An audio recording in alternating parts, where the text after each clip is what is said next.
I called the meeting of the San Juan Unified School District Board of Education to order. There are 3 closed session items on tonight's agenda.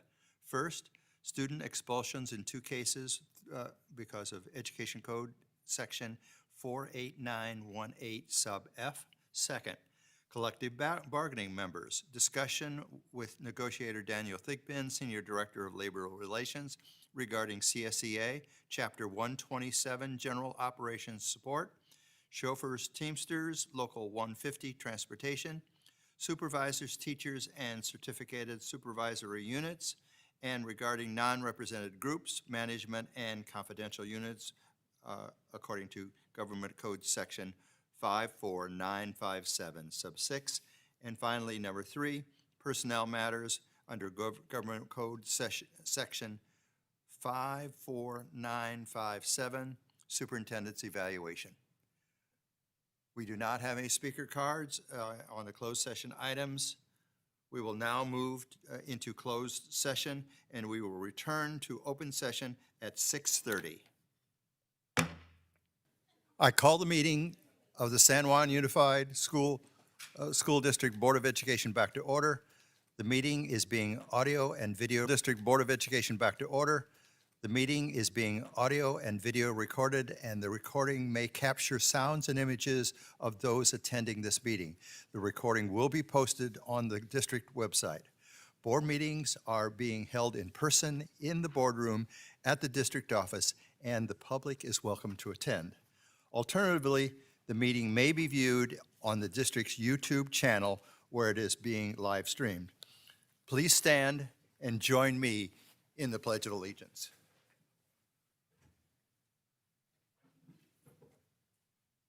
I pledge allegiance to the flag of the United States of America and to the republic for which it stands, one nation, under God, indivisible, with liberty and justice for all.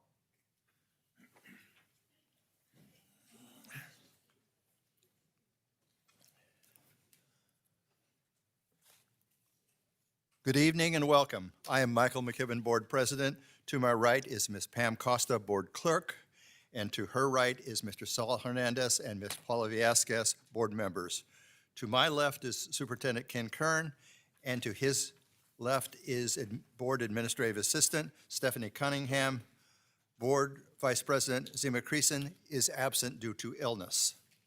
Individuals who are attending the meeting in person and who would like to offer a public comment, we ask that you complete a speaker request card available at the staff table, and you will be called on at the appropriate time during the agenda.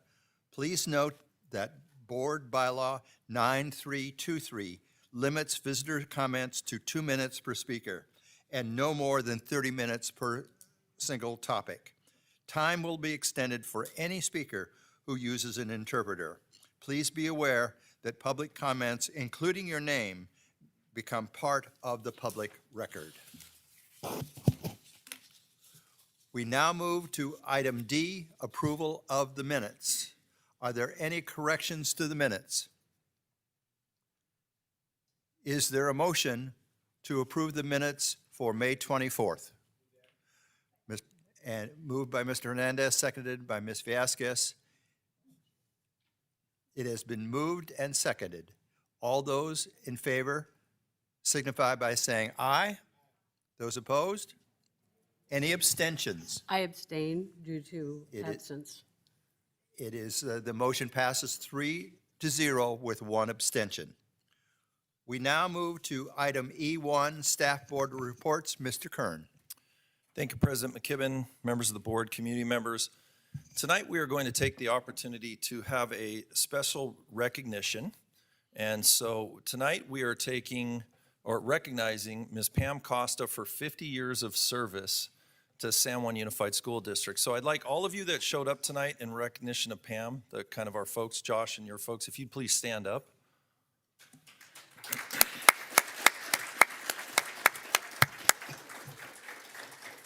So,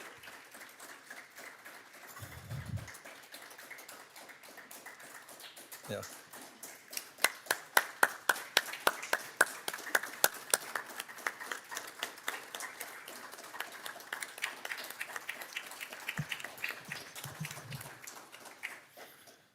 So, Ms. Costa, we have a certificate that we want to present to you tonight that just is an appreciation of 50 years of service, starting as a teacher in the district, moving to a site administrator, district office administrator, then serving as a coach during a period of time, and now in your third term as a member of the school board.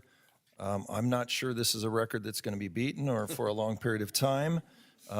But we just really, we've listed some of the schools on here as well that you worked at, but it was just an opportunity for us, and thanks to Mr. Hernandez, an opportunity to publicly acknowledge 50 years of service to San Juan Unified School District. And I believe someone in the audience has some flowers that they were hoping to present to you as well.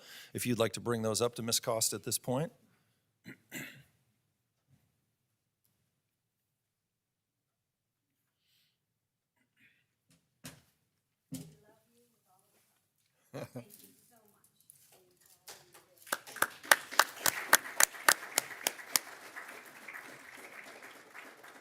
Yeah, Saul wants to say something. Mr. Hernandez. Thank you so much. What an honor, Ms. Costa, to be here with you. And I want to publicly admit, Ms. Costa and I were voted in at the same time. And she, of course, came through the district, knew every single acronym that the district used. I think there's about 1,000 of those.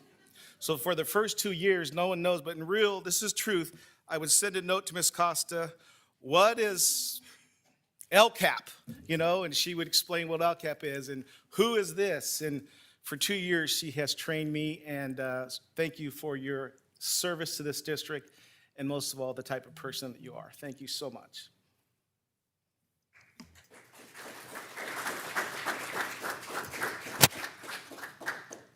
Ms. Vasquez. I will be very brief in my remarks, and I simply want to take the opportunity to say thank you, Ms. Costa, for being an excellent role model amongst your peers, but also for being a fantastic friend as well.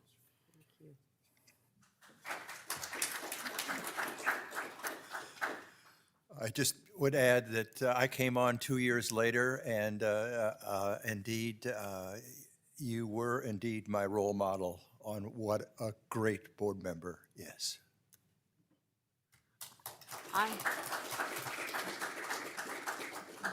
I am rarely speechless. And I am. I looked over and I saw so many people that I knew, and I thought, there's nothing on the agenda. And I asked, my son's here, and I thought, what? And they said, to give you moral support. And I thought, I don't understand. I do now, and I thank you all. I can't imagine working anywhere other than the San Juan Unified School District. And it has been an honor to be here for the 50 years that I have worked here. It has been my greatest joy. I have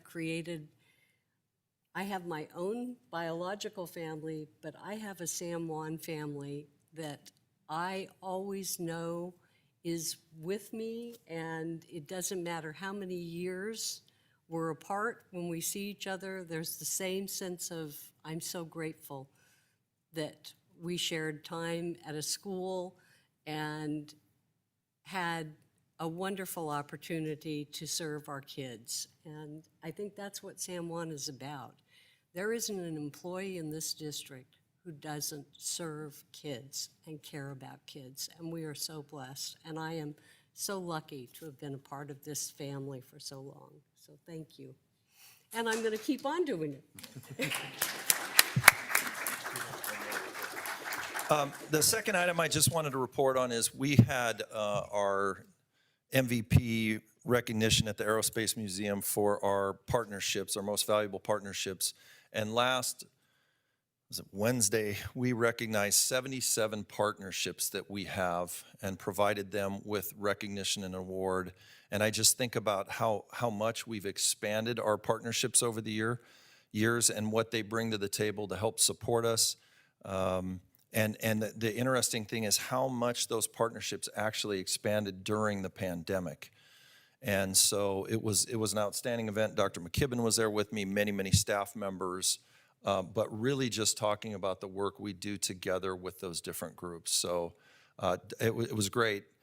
our county superintendent, Dave Gordon, came up to me and he said, Ken, I've never been at an event with so many community partners who are supporting the school district. And it was just nice to hear that from somebody who interacts with, all the districts in Sacramento County. So really nice way to end the year on such a positive note with our community partners. Okay. There is one card for board-appointed district committees. Ms. Brown.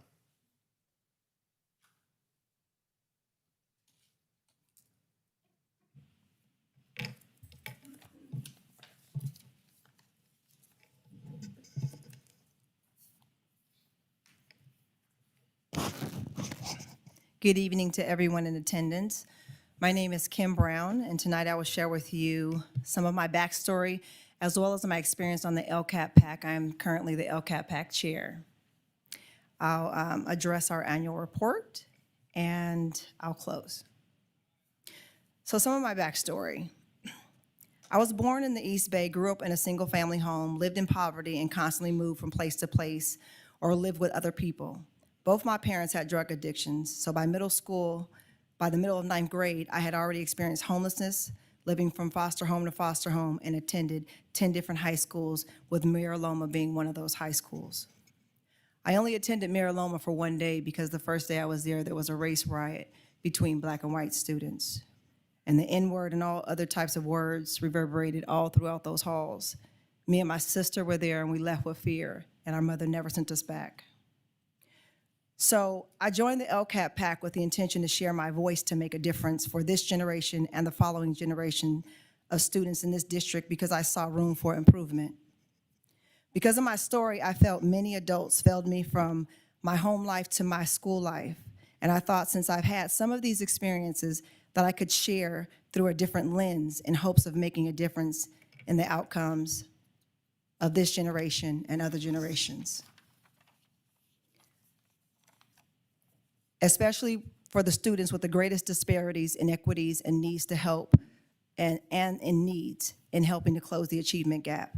So when I saw the LCAP PAC application, it said it was seeking parents, guardians, and community members who represented English language learners, foster youth, homeless youth, and low-income students. I thought, this is a committee I need to commit my time to. I've been on this committee for 4 years, and in that time, we have had 3 different directors, many members coming and going with a very high turnover rate and a lack of participation from the members who are active. We currently have 18 out of 20 active members, with 2 who resigned this year. We have 9 out of 18 members with good attendance, and in our last meeting, we did not make quorum. Many members in our group have shared that they do not feel valued or heard by district leadership, and that they are feeling a sense of burnout and untrustworthiness. I came in very optimistic, however, that has dwindled over the time serving as a member of this committee. And I contemplated quitting several times. However, I believe in our purpose and in our function. And I feel a sense of commitment to our team. Therefore, I have continued with hopes for change.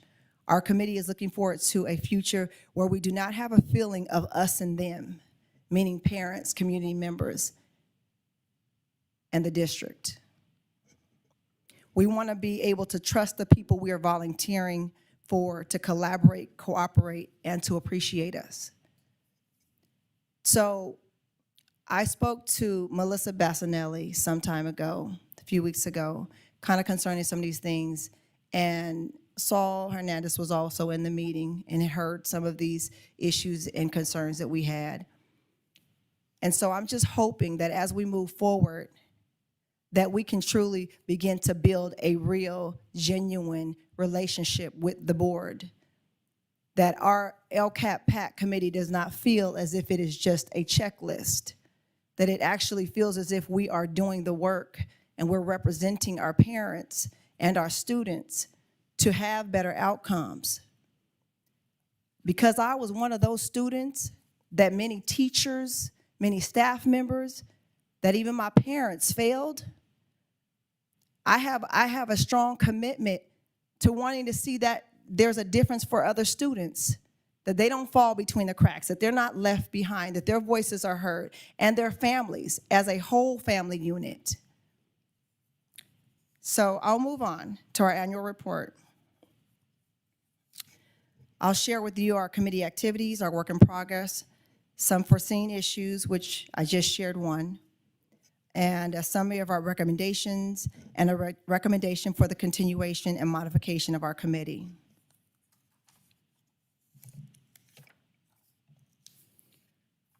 So in December, we had a presentation on chronic absenteeism, which was really good. We had a lot of really good data.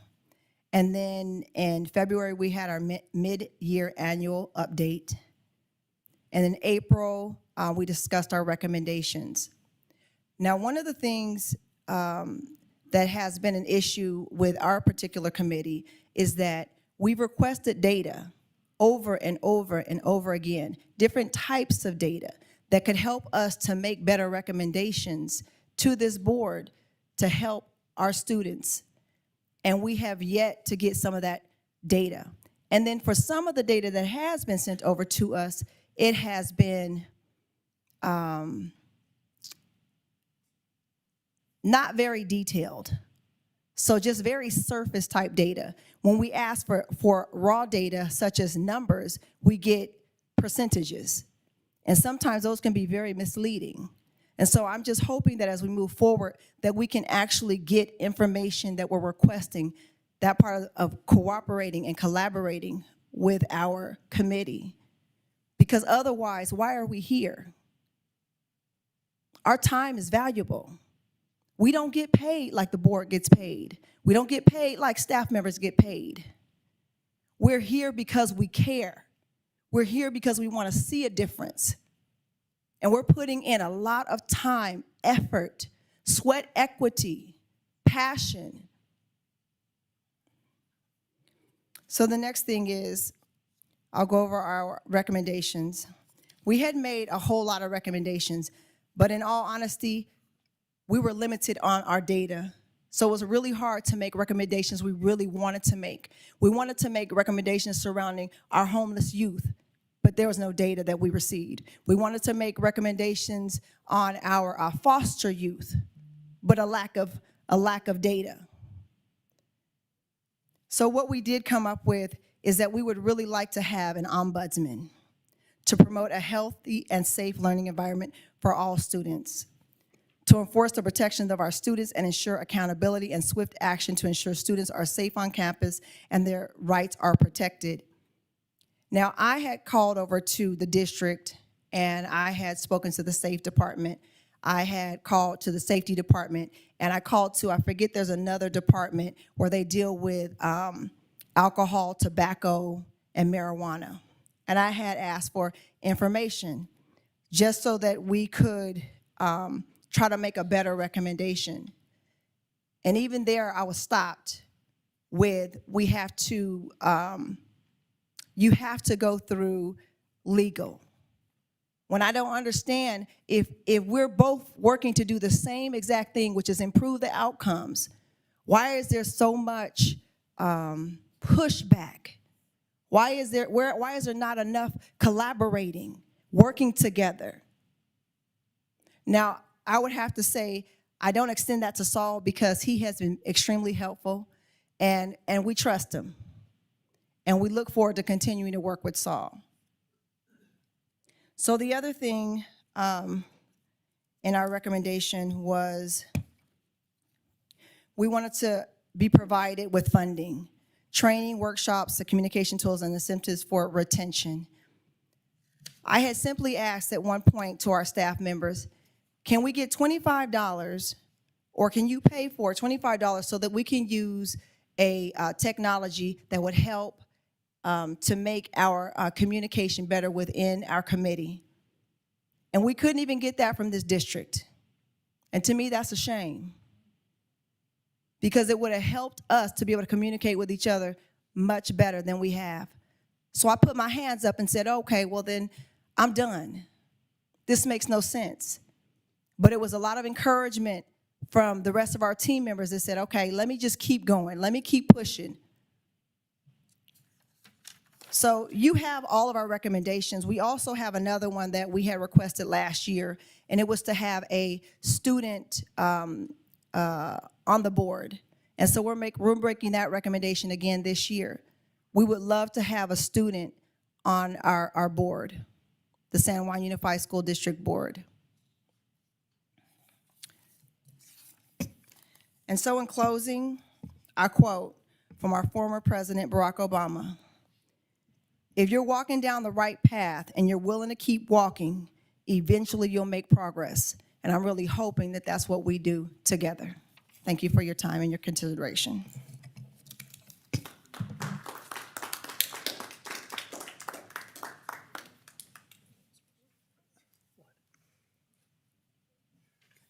We have no more reports from our committees and organizations.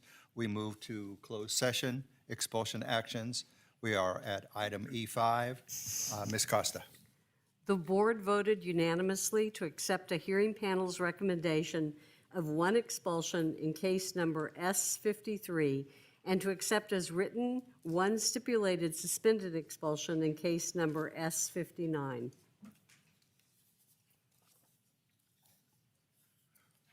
We are now at item F, visitor comments.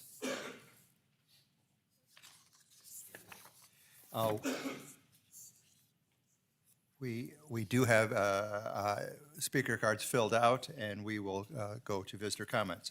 I would like to remind the public that comments are limited to 2 minutes. The clock on the screen counts down the time. Under the Ralph M. Brown Act, the board is not allowed to comment on items that are not on the agenda. So we are not ignoring your comments. We just can't respond to any individual comments. The staff and superintendent can refer items that are brought up, and we will follow with you when that happens. The first comment is? So our first speaker is Michael Seaman, followed by Juan Iniguez, and then Faye Grundell. So Mr. Seaman. Thank you very much for having me. I've given the clerk copies of my letter. In the interest of time, I'm not going to read it. I'll just hit some of the highlights for you. I'm here to talk about the middle schools in West Arden Arcade, and in particular Creekside Middle School. I believe that your process has been unfair to the students and the community, that your policy and facility decisions aren't even in the strategic plan or the facilities plan. And basically, the public's been kept in the dark as to the site selection process and campus design. Site constraints should inform the building design instead of imposing a chosen building solution on a site. There's been a condescending attitude towards the public. The facilities committee has silenced input. Information has been withheld. There have been misleading and obscure notifications to the public, and meetings have been scheduled to conflict with other events. So ultimately, the public is now chasing a runaway train that potentially cost upwards of $50 million at Creekside alone.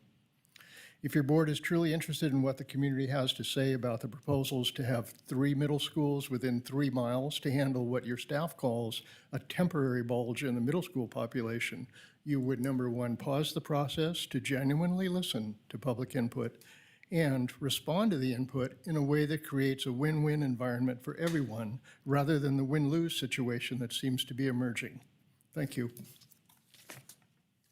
Juan Iniguez, followed by Faye Grundell, and then Richard Thompson.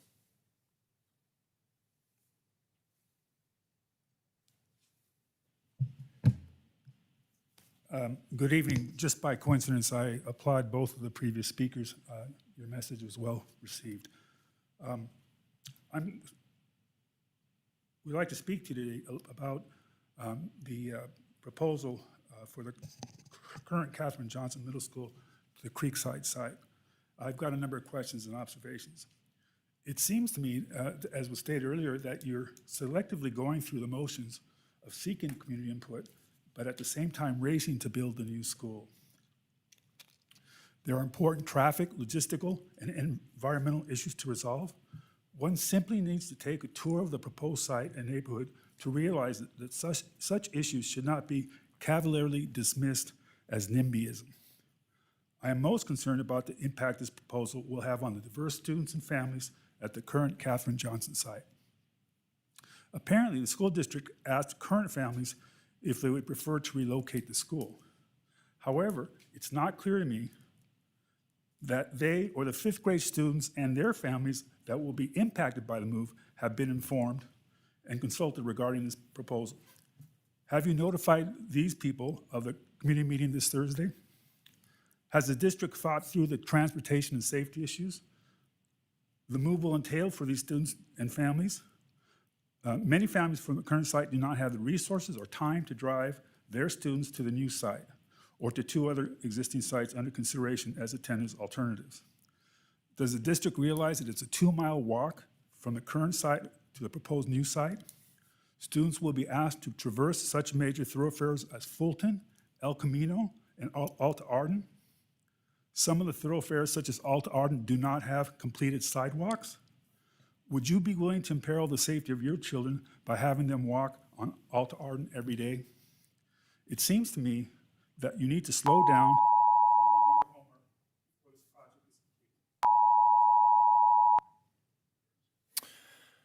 Faye Grandel, followed by Richard Thompson, and then Carolina Flores.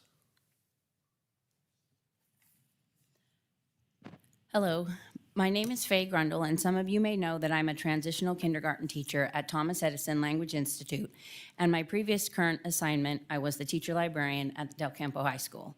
What you may not know is that I'm an alumni of Del Campo, as are my siblings, and my son and 2 nieces are all fairly recent graduates of El Camino High School.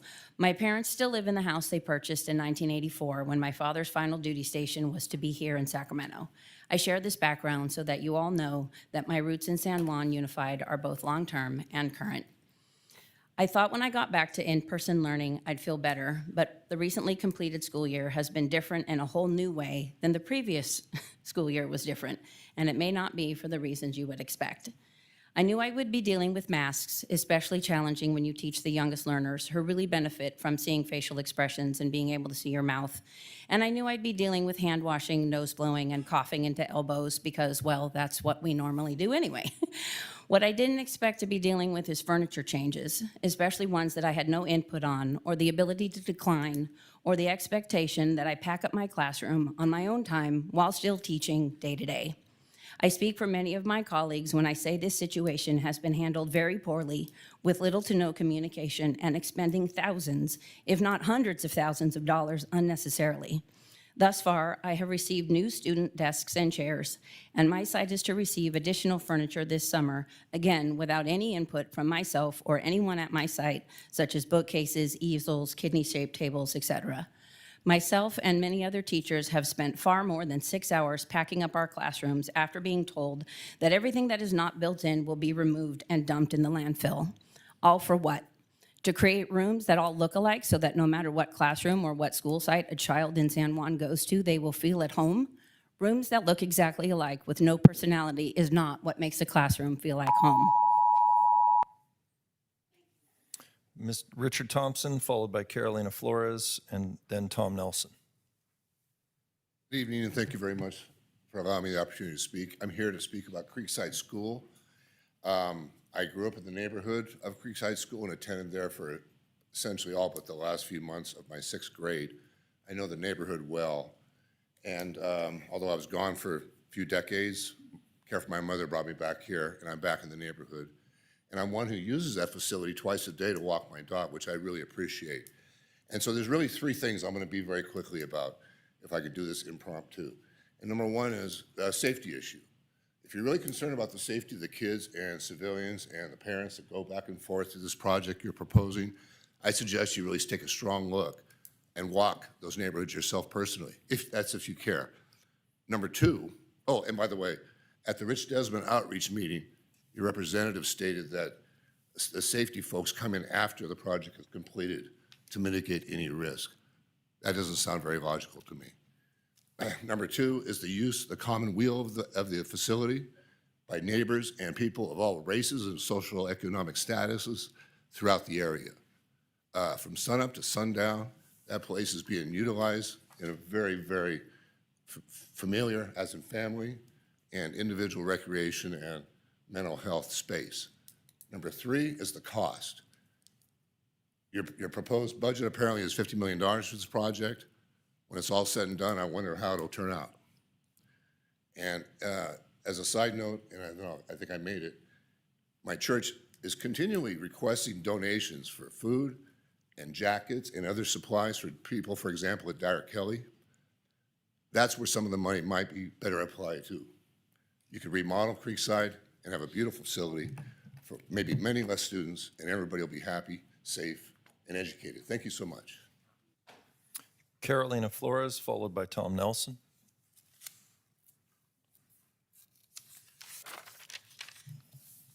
Well, golly, I haven't been here in a long time.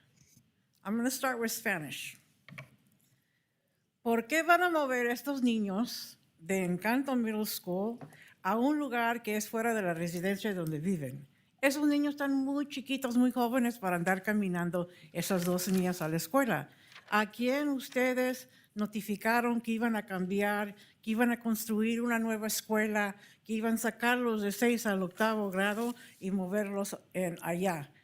Yo trabajé de trabajadora social con el condado por 20 años. Yo le puedo decir que la droga, los traficantes, los que están distribuyendo las drogas, son de allí, donde van a mover a los niños. Esas casas y esos apartamentos están llenos históricamente de gente que están usando drogas, vendiendo a los niños. A los niños venden la droga y a los niños le dan las pistolas. ¿Por qué? Porque nadie va a poner niños en la prisión. Entonces yo les pido, es una amenaza poner niños en ese lugar. ¿A quién va a ser ese beneficio de cambiar y ponerlo en un nuevo edificio escolar? ¿A quién va a ser ese beneficio? No va a ser a los niños. Ustedes están poniendo una amenaza más grande de lo que existe. ¿Por qué?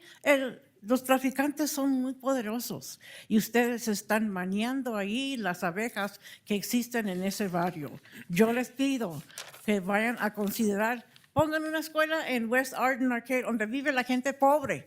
¿Por qué va a quitar a los niños una residencia donde pueden caminar a la escuela?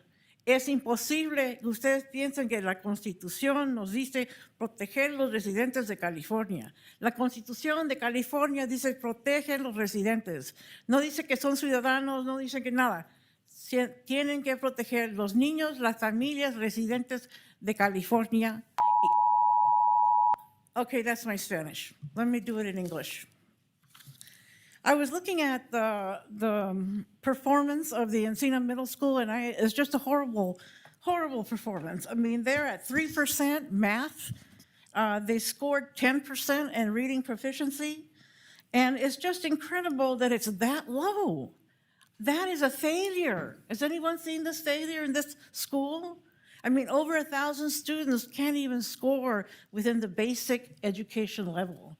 That's a failure. We've lost those children. So in this move, let's think real big. Let's make a big picture. You're moving these kids out of a failed school, failed education system, into a brand new constructed school for the 6th to 8th graders. Brand new spanking school. What is your strategy for improving their education levels? What are you going to use for remedial math, remedial English, remedial literature, and remedial science? You have to address those and target those first before you put them in a brand new spanking building. Like I said, who benefits from this brand new building? It's not going to be the children. All kinds of drug traffickers live in that Bell Street area. When I worked for the welfare for 20 years, that was my biggest traffic drug contamination. It was a contaminated neighborhood. And I tried, as much as I worked with foster youth, to try to get them not to live there, not to be anywhere near the Bell Street, because that is a preponderance of drug trafficking and prostitution, and the kids get recruited, you know, to sell their bodies to make money so that they can eat. Don't go to Bell Street. The traffic is horrible.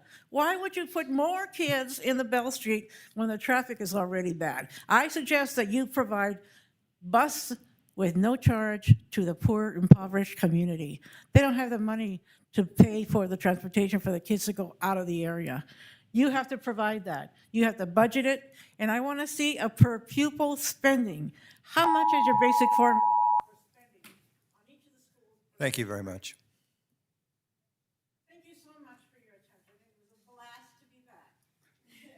Tom Nelson?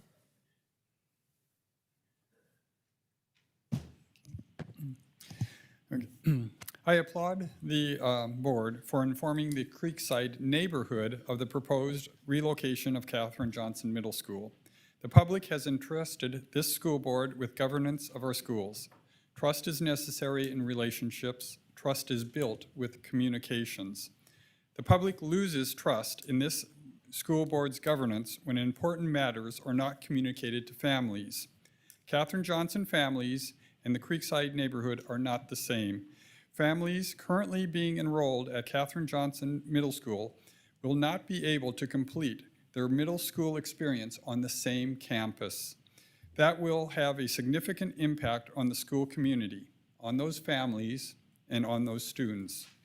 Information should be sent from our district. It should be sent directly reaching out to those families that will be impacted. It is important for the mental health and the social health of the rising Catherine Johnson sixth graders that they also are informed of the planned Catherine Johnson Middle School move to their prior to their matriculation this fall. For their mental health and to avoid stressors on their parents, they should be informed as soon as possible. Failure to share this information quickly will be unfair. It will be unjust for those impacted. Those are predominantly minority students. Please consider the kids. Thank you. Thank you. That's it. That was the last of the visitor comments. We now move to our business items, and we begin with item I1. I'm sorry, we have to do consent calendar first. I turned a page too fast. Yes.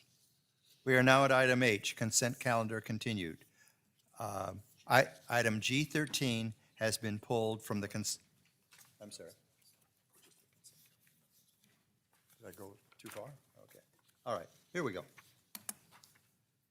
We are now at item G of the consent calendar. Do any board members wish to remove from any items from the consent calendar? Yes, Ms. Costa. G13 is pulled by Ms. Costa. Is there a motion to approve items G1 through G12? So moved. Is there a second? Second. Motion by Ms. Costa, second by Mr. Hernandez. All those in favor signify by saying aye on items G1 through G12. All those opposed? Those items G1 through G12 are approved. Now we move to item H. Okay, I'm sorry. Now we move to item G13 that was pulled from the consent calendar. Is there a motion on item G13? I move the item. Ms. Villasquez approves, second by Mr. Hernandez. I hope. It has been moved and seconded. All those in favor signify by saying aye. Those opposed? Any abstentions? Ms. Costa abstains. The motion passes 3-0 with one abstention. Now we move to the business items. And we are at item 1, Local Control and Accountability Plan, Ms. Bassanelli.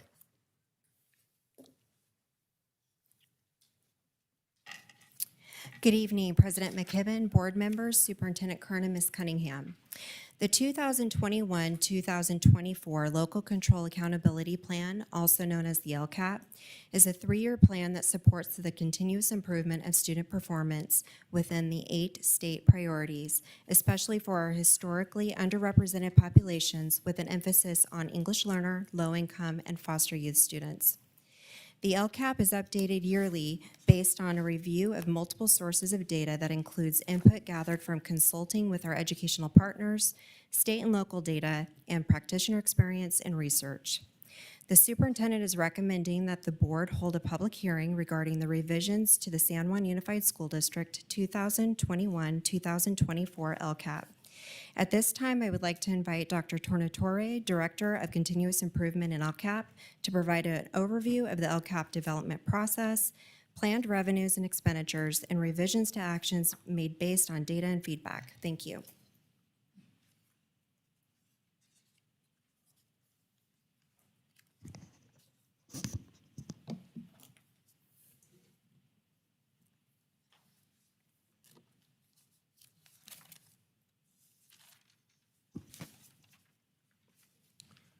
Good evening, President McKibben, members of the board, Superintendent Kern, and Ms. Cunningham. This evening, we are here to present the San Juan Unified School District's Local Control and Accountability Plan Annual Update.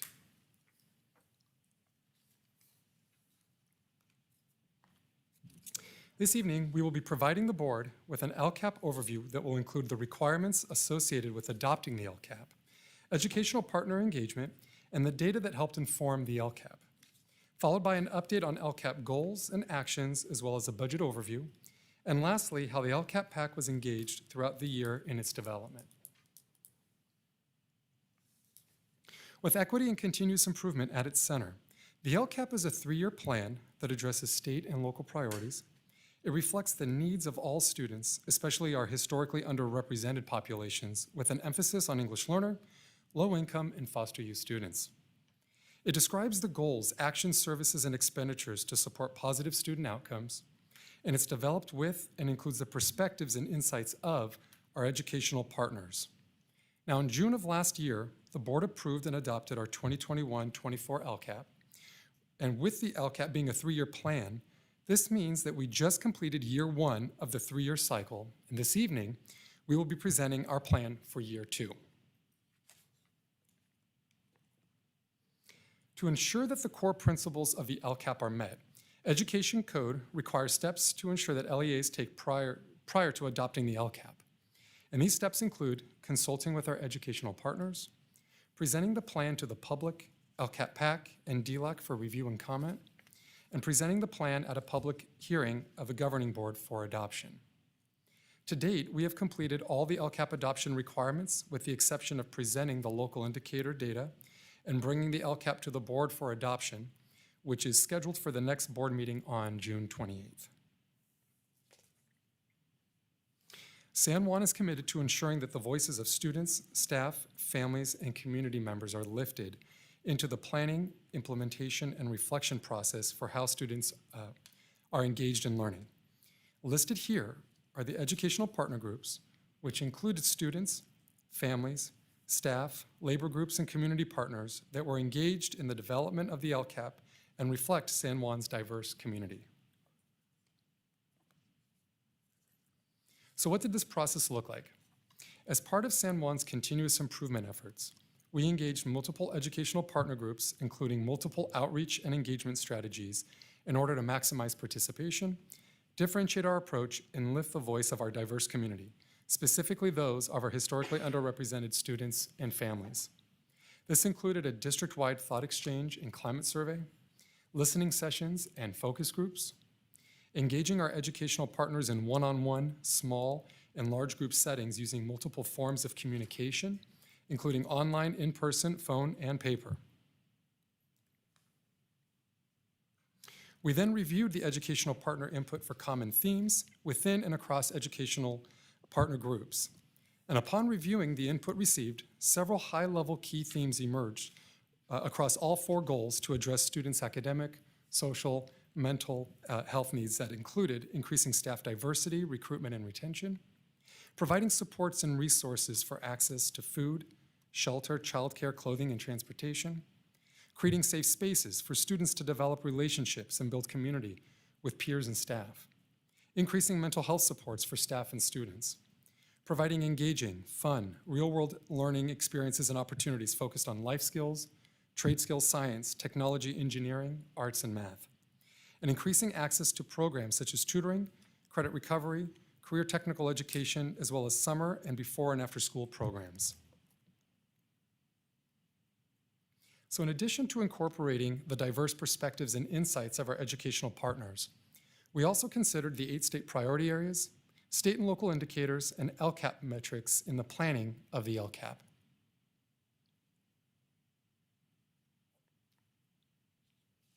Collectively, we use this information to revise existing actions, develop new actions, and then targeted funds strategically to reflect the voice and needs of our entire San Juan community. You can see this reflected in the following 2 slides that shows examples of where our educational partner key themes are reflected in our LCAP actions. We fully expect the actions in the LCAP to lead to improved outcomes, experiences, and access to opportunities for students, because the actions were planned with our targeted students in mind first and based on multiple sources of quantitative and qualitative data that included input gathered from our educational partners, state and local indicators, practitioner experience, research, and educational theory. Additionally, many of these actions will be provided district-wide to maximize the impact of these actions throughout the district. Now, our 21-24 LCAP was designed around 4 goals that target specific areas of our work. And when you look a little deeper into the document, you will see that for each goal, there are metrics and actions that target specific areas of our work. This year, an additional 5th goal has been added, which I will share in more detail momentarily. What I would like to do this evening is begin by sharing and highlighting a few of the notable changes to our goals and actions, as well as shifts in practice that were made. So a focus of our work this year was to get better at being more intentional in addressing the needs of our historically underserved and underrepresented student groups in our continuous improvement work and our LCAP. What we learned was that there were opportunities where we could adjust our actions so that they were more focused and principally directed on addressing the needs of our targeted students. Also, because COVID-19 resulted in the absence of statewide data, we had to rely more on local data. This provided us an opportunity to sharpen our progress monitoring skills by learning how to use both quantitative and qualitative data more effectively in our practice, specifically to improve academic outcomes, experiences, and access to opportunities for students. When looking at our goals and actions, a few notable changes to this iteration of our LCAP include increasing funding by $150,000 to pilot transportation services for foster and homeless youth, increasing funding by $100,000 to implement a Cultivating Leaders program to build a more diverse workforce and provide practitioners, vice principals, and principals opportunities for skill development, anti-bias professional learning, practicum and individualized support, increasing in funding by $152,000 to expand counseling services and mentorship programs that support social, emotional, and mental health, increasing funding by $60,000 to subsidize early childhood education program fees for low-income parents and pregnant teens, and expanding programs and services to address the needs of our American Indian students.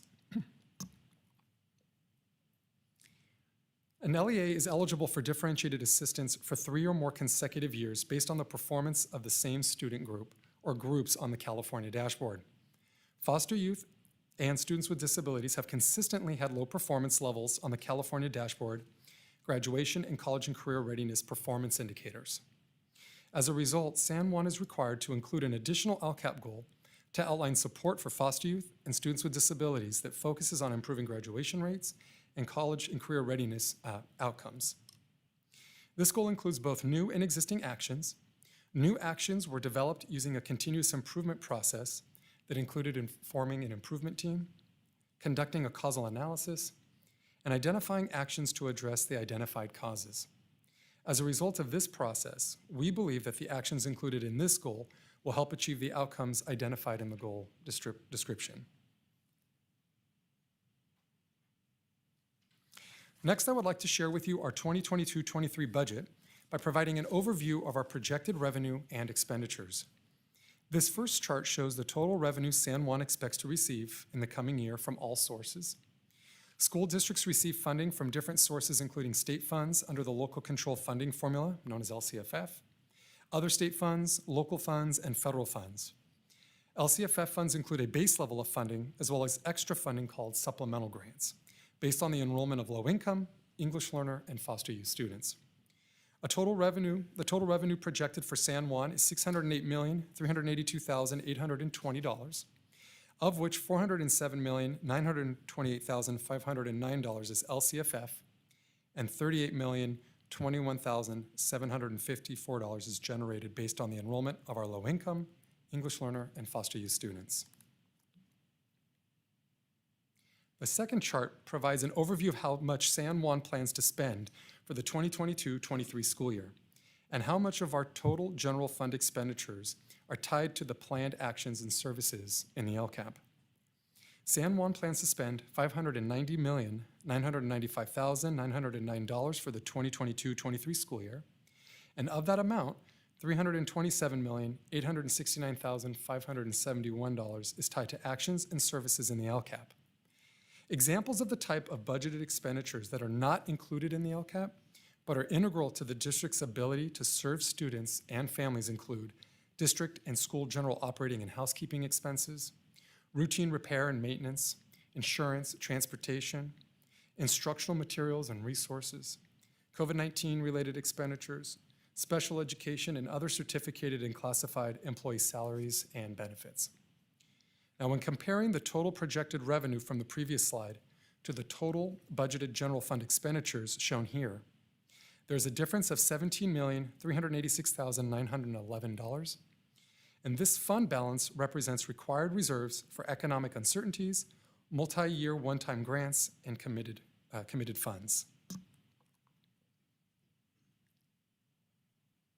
Finally, in addition to representing one of our educational partner groups that provides input to help inform the LCAP PAC has additional responsibilities in the LCAP process, which are noted in Education Code and on our committee bylaws. In Education Code, this includes presenting the local control and accountability plan to the Parent Advisory Committee for review and comment, and submitting questions to the superintendent, which occurred on May 26th. Additionally, the superintendent responding in writing to comments received from the Parent Advisory Committee, which occurred on June 8th. In the LCAP bylaws, this includes serving in an advisory capacity on matters pertaining to the LCAP as directed by the board, and making recommendations related to the board. I would also like to provide an overview of the co-planning process that was used to create our LCAP PAC meeting agendas. So prior to each LCAP meeting, PAC meeting, a planning meeting was held with our LCAP chairs. And a typical planning meeting included time for us to reflect on the previous meeting, make adjustments based on what we learned, address chairperson questions, and then co-create new agenda items by sharing and building on each other's ideas. Now, through this process, we created our LCAP PAC meeting agendas together. In addition to our reoccurring operational agenda items, we also included items that allowed us to hear from staff across departments regarding topics of interest to the PAC, engage in discussion on matters pertaining to the LCAP, review and respond to data throughout the year, and then provide input that informed the LCAP. Listed here are the dates of our LCAP PAC meetings beginning in August of 2021, along with the LCAP-related agenda items that included LCAP trainings, staff reports, listening sessions, reviewing and responding to data related to our LCAP metrics such as attendance, chronic absenteeism, suspension, graduation, college and career readiness, and state and local assessments. Additionally, reviewing the LCAP mid-year and annual update, providing LCAP recommendations, and submitting questions to the superintendent regarding the LCAP.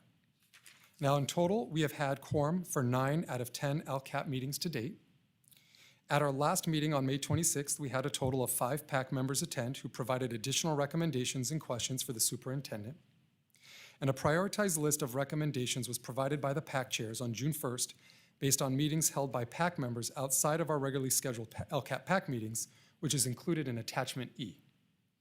Additionally, as a co-planning team, we were purposeful in creating activities that allowed PAC members to engage in discussion, ask questions, review data, provide input and recommendations, and meet with staff from various departments across our district, all of which allowed us to create the plan that is being presented to you this evening that reflects the voice and needs of our entire San Juan community. President McKibben, this concludes my presentation, and I'm happy to answer questions from the board. Before we take questions, we need to move into a public hearing. I declare the topic of the local control and accountability plan a public hearing and it is open for public comment. Mr. Kern, we have no speaker cards. Therefore, we do now turn to the board for your questions and comment. I need to close the public comment period, and now we move to the board members' questions and comments. Any questions, comments? Mr. Hernandez. Thank you, Dr. McKibben. It's been my privilege to be part of one of the liaisons just recently appointed to the LCAP. And I'll be very honest in the sense that when I came on as the liaison, I even spoke with several of the committee members that are here, and thank you for being here tonight. And John, for me, maybe it starts with us in the sense that, as we fine tune our LCAP, and we knew this was going to be a changing process when we began LCAP years ago. And let me give you an example, where I'm getting at here. And it says, the rational background, it says, the LCAP is a 3-year plan, supports the continuous improvement of students within 8 state priorities, especially historically for the underrepresented, okay? So for me, that means we're gonna narrow in now on a group. But yet then on slide 3, what is the LCAP? It says reflects the needs of all students. So you see what I'm getting at? Here it says we focus on this group, and then on the second part, it's the whole gamut of our students. And I've always felt in my heart that it was part of that special group of kids. Is that so? And so my question to you is this: on the budget, which you mentioned on slide 15, of the $369 million, is that primarily used for this special group, or is that for everybody? So the LCFF supplemental, which is the 38 million. Oh, I'm sorry. It's okay. Are the funds that are principally directed for our foster youth, low income, and English learner students, as those funds are generated by these student groups. Okay. That being said, in San Juan, our commitment to equity is focused on ensuring that, that we are going above and beyond to support our targeted student groups. So to give you an example, I think it starts with planning. We plan with our targeted students in mind first, and from there, we then are able to ensure that we're addressing the needs and the barriers that are for our targeted student groups, and then we find ways to ensure that we're supporting all students within the district. Let me give you an example. GLAD strategies. GLAD strategies are for guided language and acquisition, and they are principally directed to support our English learners in language acquisition in the general education classroom. If you were to walk into a general education classroom and see these strategies being implemented, all students are benefiting from them. They're strategies that benefit all students. And so this is just an example of how when you focus on our targeted student groups, they're not limited to our targeted student groups, but rather can benefit all students. Thank you, because I think that helps me understand, especially as we try to focus on being better as as LCAP representatives in our committee, that we help educate us as well as our committee, that we understand this, because I've had this conversation again with members of the committee, and I explained what I thought, and I got a different point of view, and we're both right. Does that make sense? And so in the sense that I think that helps to bring it out in the open, in the sense that I think there's a mindset, I am one of it, that I tend to focus. When I think of LCAP, I go right to those unrepresented stereo groups, and I need to learn that, okay, it's for everybody, but for me, it's the focus first. And I don't know how my colleagues feel, but I think there's a little bit of, we need to focus on that we need to understand what we're actually trying to do, because I think there's a little bit of confusion on it. I, for one, again, I'm being very honest, that it helps me, just hear what you just said. So I think that's need to be brought out, and that helps me be better as a liaison, that we can learn together and how we can focus. So thank you.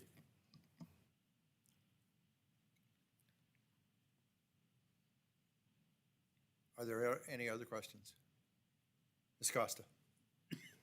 First of all, John, this was, of all the LCAPs I've read, this was the best one. It was easy to move from one point to the next. I really liked the way you captured the themes and then the educational partners and how each of those educational partner groups had responded to the themes and questions. And it was well put together, well worth the time to read from beginning to end, and it wasn't a quick read. And I did go back and reread. So I really appreciate the work that went into this, and I thank the committee members who are here. I think that the idea that we had 38 educational partner groups is just amazing. From where we started to now, that's unheard of. We were not engaging that, I won't even say that many, we were not engaging partners across the district. We weren't engaging and making sure that multiple students had voice. We weren't looking at our whole community. This really was, I think, the very best work that has happened. I have a question about something you just said, and I may have misunderstood, so let me just start there. You said something about a meeting on June 1st that was held to determine the LCAP PAC goals and thinking, but you said it was only 4 members. Did I capture that correctly, or did I not hear correctly? So our June 1st meeting was an LCAP planning meeting for our upcoming meeting this Thursday that we do monthly with our chairs. Our chairpersons provided us with a prioritized list of recommendations that were created at a meeting held outside of one of our public meetings. The LCAP PAC is a Green Act committee, which allows members to meet outside of the public forum. So the list that we received only represents the thinking of 4 members of the PAC. It doesn't represent the whole PAC? Well, at the meeting that we attended, our chairperson indicated that 4 members attended this meeting. These are meetings that I do not attend, nor am I invited to, so this might just be a clarifying point that our chairperson may have to make if the board has additional questions. Okay, I'm still lost here. Okay. I can clarify. Okay. We actually created working meetings outside of the LCAP PAC because we weren't able to get enough work done when we have our regular meetings because a lot of our time is exhausted with staff reports and other individuals coming in and speaking. So at this meeting that we had a few different ones, so about 4 of them.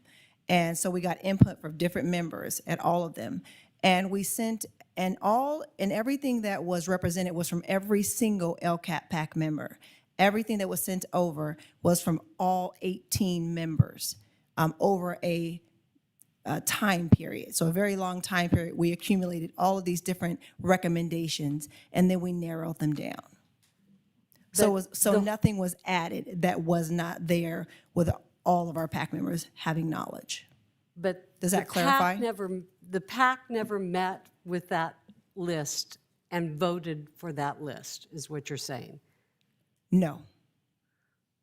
So that... We've never had a vote because prior to that, it was just an accumulation of recommendations. And the night that we were supposed to vote, we only had 4 members. And I had addressed this long ago. We're not going to be able to make quorum because we have members who are not active.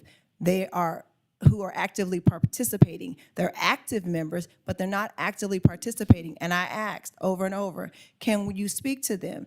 And the response was that the board had to make that decision on speaking to all those different members that I had said, if they're still on and they don't participate, we won't make quorum, and we didn't.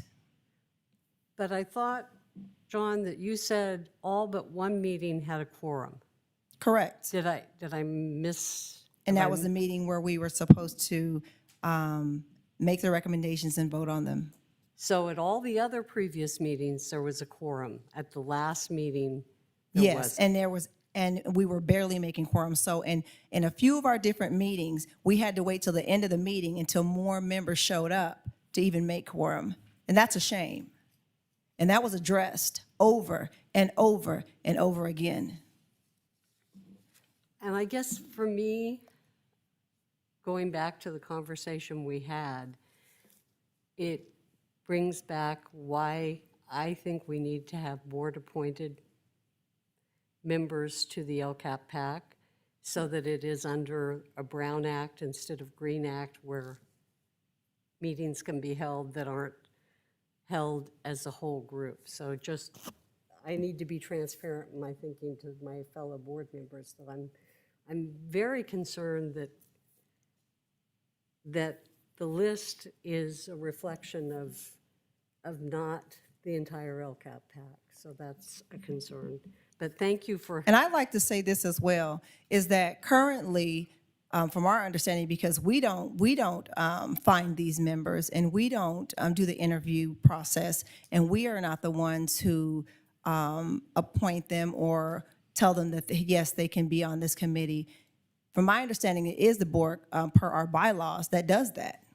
Right. So And my that's what, suggestion is that our board begins to look at it differently and incorporate our current LCAP PAC members in maybe helping with the efforts to look for members who actually want to participate, want to be here, and want to do the work. Not just changing it to a Brown Act, because during the Brown Act, it made it very difficult for us to even communicate with one another. And so I never want to go back to that as a committee member.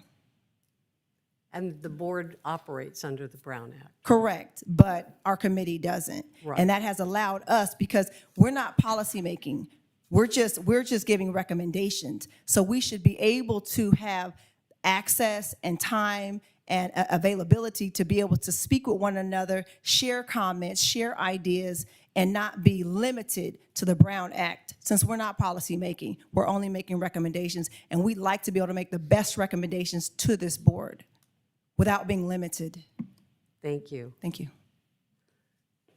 And thank you for the clarification. I've been playing this ever since you said it, trying to figure out what had happened. Thank you. Ms. Fiascas. Thank you. Thank you both for the dialogue this evening. Thank you to staff for the presentation, and thank you as well to our committee members who are here. As you can tell by the discussion, a lot of work goes into this. In fact, I think this is one of the highest workload, if not the highest workload committee that we have, me, myself, having served on a variety of these committees before I joined the board. So I have no doubt about how much work goes into a lot of these items. And I just want to reflect on both some of the board report comments that were made at the top of the meeting, and again, some of the discussion that we've had here. And it sounds, as has been discussed, that every meeting had quorum except for one, which frankly, given the chaos of this year, isn't a complete, I'm surprised by that. I would have expected the number to be just a little bit lower, given how crazy things were even at the beginning of the year. And I know it's because we modified formats, et cetera. And even then, right, some of the things I heard about, no consistency in participation. We can't, unfortunately, or maybe that's not the right word, but we can't compel participation. I wish we could. And that's some of what I think Ms. Costa was describing right now, is in some of our other committees, we have a direct relationship with those members that changes it a little bit, right? There's a different level of accountability to each other, both as board members and as participants. And so that dynamic has been different from the beginning.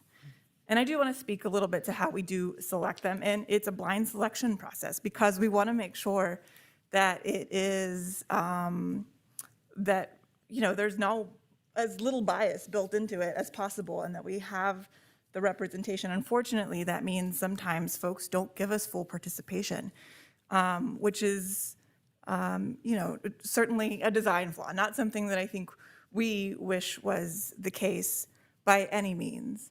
And it's been something I think we've struggled with LCAP since the beginning, because there's a steep learning curve. I'm telling the experts here, right? Most of the first half of the meeting is, what is the LCAP? And that makes it a challenge to fit in all of the work that needs to get done. So I just wanted to take a moment to offer some comments to say, I heard you. I understand some of the challenges that take place. I also want to say thank you to my colleague, Mr. Hernandez, and our alternate, Ms. Costa. And I heard, that you wish you had a stronger relationship with the entire board in your comments. Unfortunately, by design, we all can't participate together. That's why we have a liaison, and it at least sounds like our colleagues have fulfilled that responsibility and done it well. So I want to thank you for that, both of you, for that, because it does take quite a bit of time. All that's to say is we can always do better. I think we strive to do better. A lot of what I heard also has to do with the challenges of the format, getting through a pandemic. This was one of the most challenging years we've ever faced, and we did it all together. And I don't say that to dismiss them as, yes, everything's hard. I just say that to say things have been difficult, and the obligation I do view it is upon us to continue to try to make improvements, to make sure that there is that involvement and that we improve the dialogue so that you don't feel that it's combative, but instead that we are listening. But those were just some of my comments on some of the back and forth. On the whole, the LCAP itself, I think, is fantastic. It both demonstrates where we need significant growth, but where we're trying to address that through investments. So I don't have a question. Those are more my comments, and I mostly wanted to say thank you, both the staff and to the LCAP members. What else? My turn? Okay. I wanted to understand a little bit about the process. On slides 5 and 6, you talk about what looks like about 40 different educational partners that participated in the input and so forth, as well as the community engagement, which included nearly 21,000 people that completed a climate survey and that sort of thing. Can you help me understand how this came to the LCAP, and was there, during those times when there was a quorum, were any of these things discussed by those sort of things, and any recommendations that came out of what appears to me, and I've worked with 900 of California school districts, and I've never seen a gathering of data from partners and individuals from an individual school district as extensive as this. Can you explain how that got to LCAP and what kind of discussions they had and what recommendations based upon what our partners and our community has been telling us, which looks very extensive to me? So after the information was collected, that included the listening sessions, the thought exchange, we brought that information into larger themes to share with the PAC, which is actually one of the attachments. I believe it's attachment D. So the attachment that you have there, D, was shared with the LCAP PAC, and which they were allowed to provide an opportunity to review the information, to have discussion on the information, and to provide additional recommendations based off of what was the themes that were in the listening sessions and the thought exchange from our educational partners. Were there any recommendations when there were quorum available? Yes. Made that are included in what you have presented to us? Yes, so if we go to attachment E, there were dates that included, I believe it's December 16th, February 17th, April 21st, and then there's the May 26th date. And those were all opportunities in which the LCAP PAC had opportunities to provide recommendations or considerations, not only off of the listening sessions, but off of presentations and data shared throughout the year. Okay. Okay, so there are recommendations that were based upon quorum that we have in our thing now. Correct. Okay, I want to turn to I believe what was said was the June 1st meeting and the group of four and those kinds of their recommendations. Were this group of four, were there any minutes taken of that meeting? I did not attend that meeting and not invited to the meeting, so those, I would not be aware of that. I do not have that information. And was there a particular authority that these people were working with, these four people, when it does not sound like the rest of the pack were included in making those recommendations? Am I correct about that? That is correct. It occurred in an outside meeting from the public meeting. Given that the LCAP PAC is a Green Act committee, members are allowed to meet outside of the public forum. And under what authority were they operating? I believe the Green Act. The Green Act allows them for four members of a committee without a vote of the others to make recommendations? The Green Act permits members to meet outside of a public hearing or public meeting to meet and discuss issues. But that point in terms of voting, I'm not aware of. No, there was no voting, no minutes taken or anything like that? I'm not aware of that. Okay, all right. That's troublesome. There's a hand. Okay. Ms. Brown, do you want to comment on this? I think you need maybe clarification, correct? Yes, I'd like to clarify some things. So let me restate this again.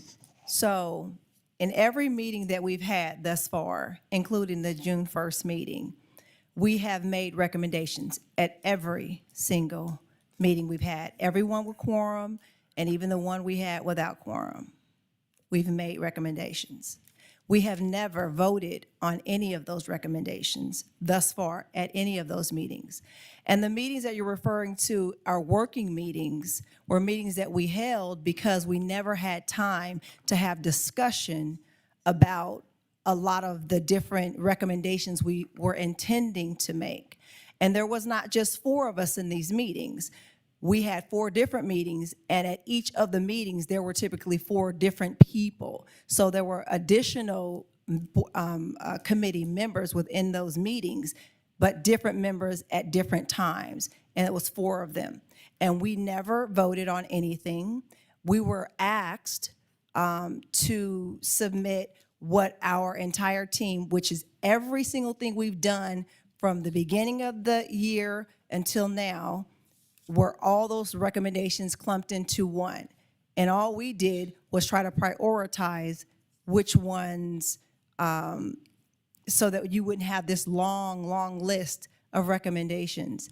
And we asked every single committee member to participate just as we do at regular meetings, but we had very few who did.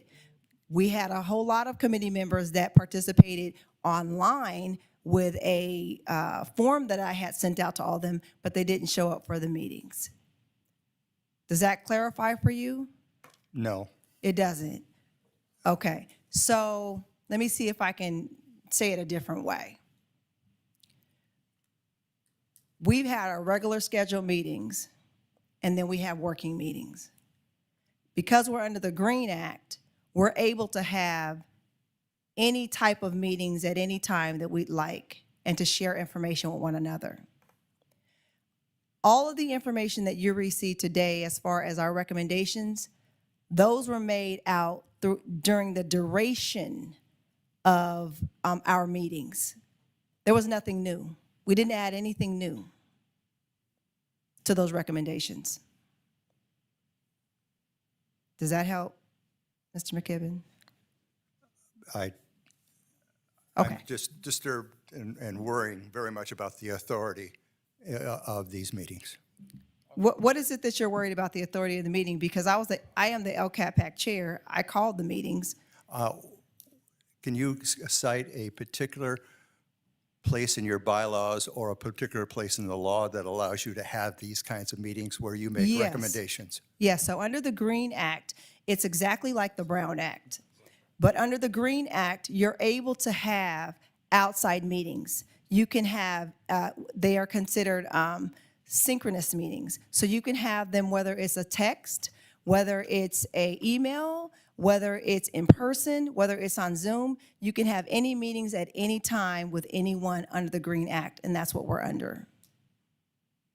And it's so that we're not limited on being able to have these type of conversations.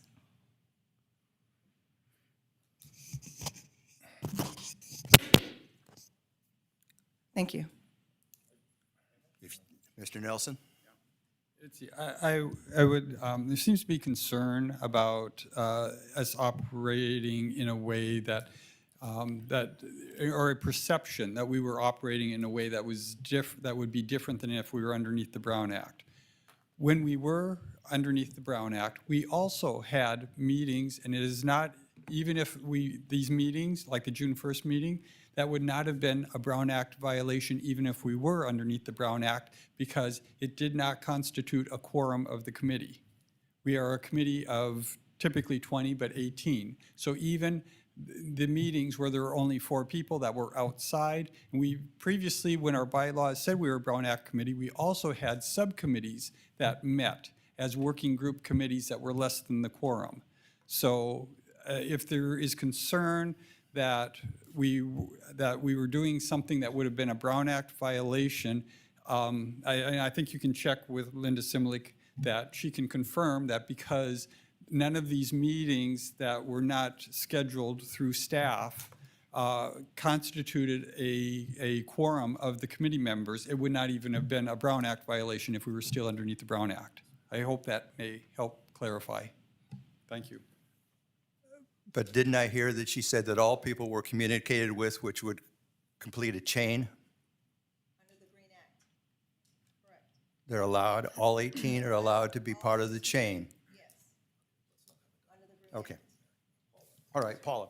Can I Ms. just Vasquez. add an observation from the discussion here that's taking place? And this is just me speaking on my own behalf. And it's certainly my expectation or my understanding that from the beginning of the LCAP, that any discussions and recommendations that were brought to us were a reflection of the committee of the whole.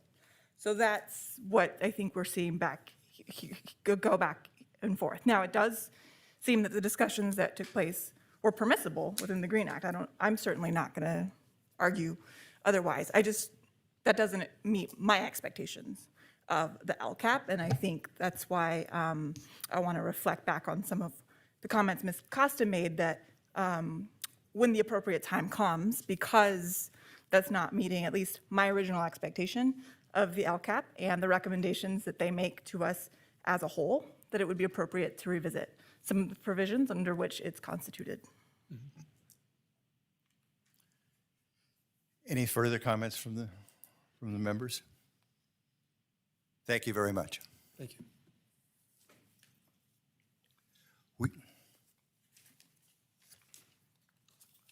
We move to item I2, which is the Choices Charter School Local Control Accountability Plan. Good evening, President McKibben, board members, Superintendent Kern, and Ms. Cunningham. Much like you just had a presentation on San Juan Unified School District, LCAP, this evening you also have a presentation on San Juan Choices Charter School, LCAP. And to that end, the action requested is that the superintendent is recommending the board hold a public hearing regarding revisions to the San Juan Choices Charter School 2021 through 2024 LCAP.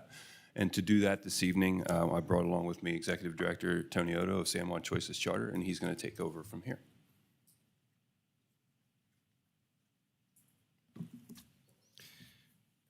Hi, President McKibben, members of the board, Superintendent Kern, Ms. Cunningham. Thank you for the chance to present the highlights of the Choices Charter School LCAP annual update for the 7th and final time. As always, I'd like to thank John and his staff for the assistance that they provide and have always provided for the entire process, and for providing the background and rationale of the report and process during his presentation. Okay, so engaging our educational partners. At Choices, I have been fortunate to have a staff member dedicated to monitoring, accumulating, and organizing the relative data for our LCAP and WASC processes. To this end, we are continuously and consistently reviewing internal surveys and testing data along with outside sources of data such as CASP and LPAC. This slide highlights our more formal process of partner engagement.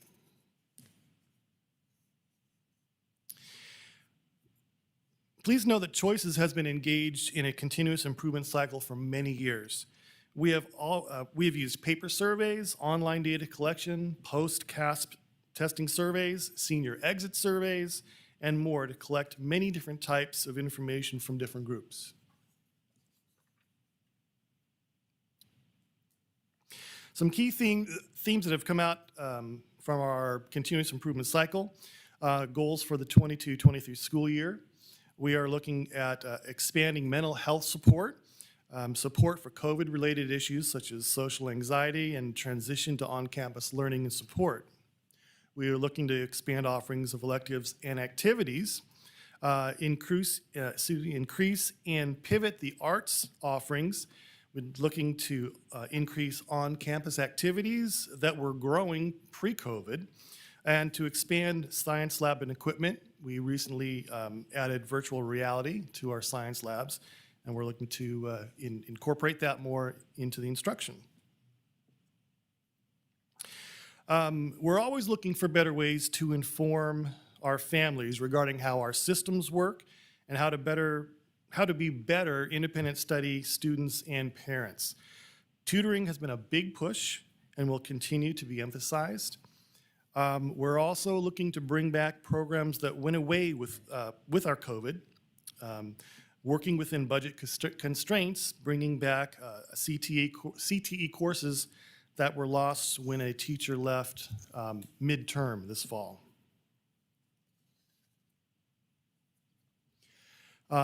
My next slide, online EL curriculum is much harder to find than we imagined, and so modification to existing online curriculum has been key up till now. We're continuing to develop new ways to connect with families, our advisory teachers, and/or a new family relationship and outreach specialist. We're looking to try and find different ways to do that outreach. So within budget constraints, of course, we'll try and hire some folks or expand current positions. Making sure that teachers have the technology that they need has been critical.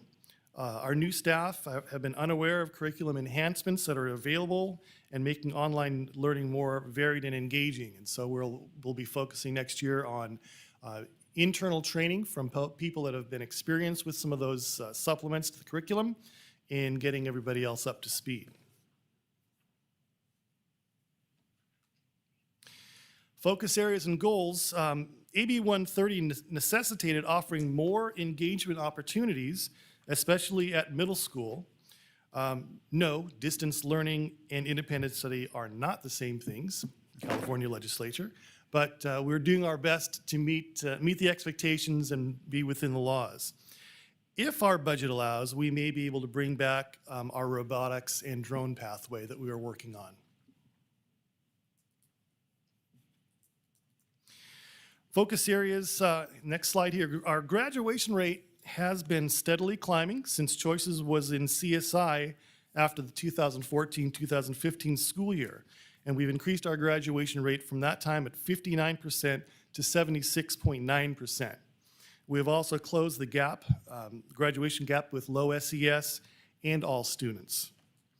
Almost all other gaps between subgroups and our all students groups have reversed, with subgroups actually performing above our all students in almost every single case. We liked our college and career week so much that we've left the displays up for the entire year.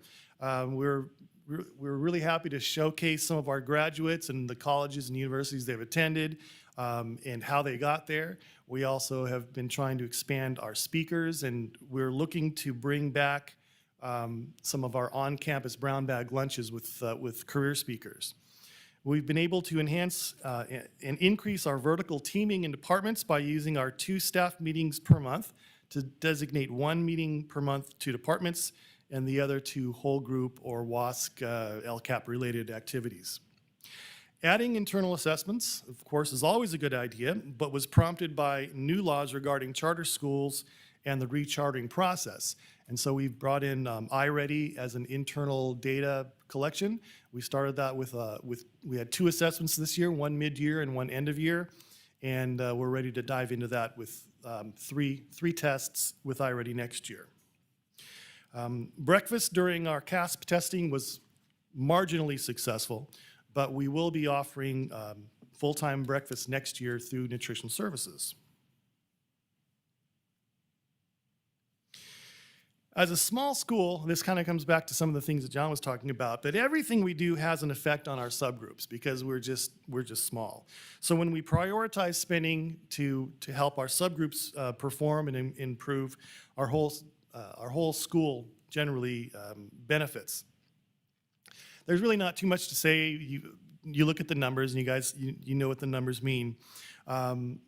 Other than our financial picture has been seriously affected by the governor's budget and the intentional exclusion of non-classroom-based charter schools from attendance relief.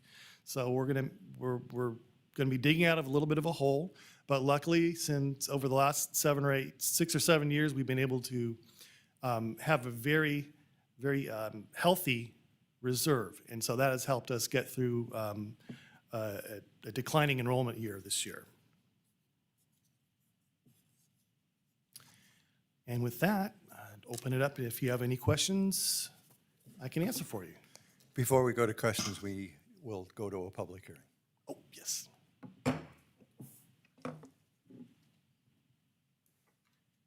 I declare the topic of the Choices Charter School Local Control Accountability Plan a public hearing, and it's now open for public comment. Are there any public comments? There are none. Therefore, I will close the public hearing and turn to board member questions and comments. Ms. Fiascas. Thank you for the report. I wanted to thank you as well for the expanded nutritional services hours. Even though it sounds like it had a moderate impact on the CASP testing, it sounds like a good outcome of it is that it will continue next year. So that's fantastic, particularly with growing food insecurity in the community. So I just wanted to say thank you for that. I will also take the opportunity to say thank you for your years of service and for joining us one last time. Although I think we'll see you again next week, maybe for the formal action, but appreciate all of your work and contributions. 28th, yep, see you on the 28th. Ms. Costa. I'd just like to add my congratulations and thanks for all your years of service, and especially for the students. You've done an amazing job. Thank you. Thank you. Mr. Hernandez. I too want to thank you for all that you've done and appreciate you leading this special LCAP as far as the charters is concerned. And I'm sure it wasn't easy, but thank you so much and appreciate all that you've done. You're welcome. And I wanted to add, I was particularly impressed with the movement related to graduation rates and moving out of a special assistance to that. But I did notice that it seemed that they had stalled a little bit. Do you suspect that was because of COVID and the other things, and you think that it'll have another jump later?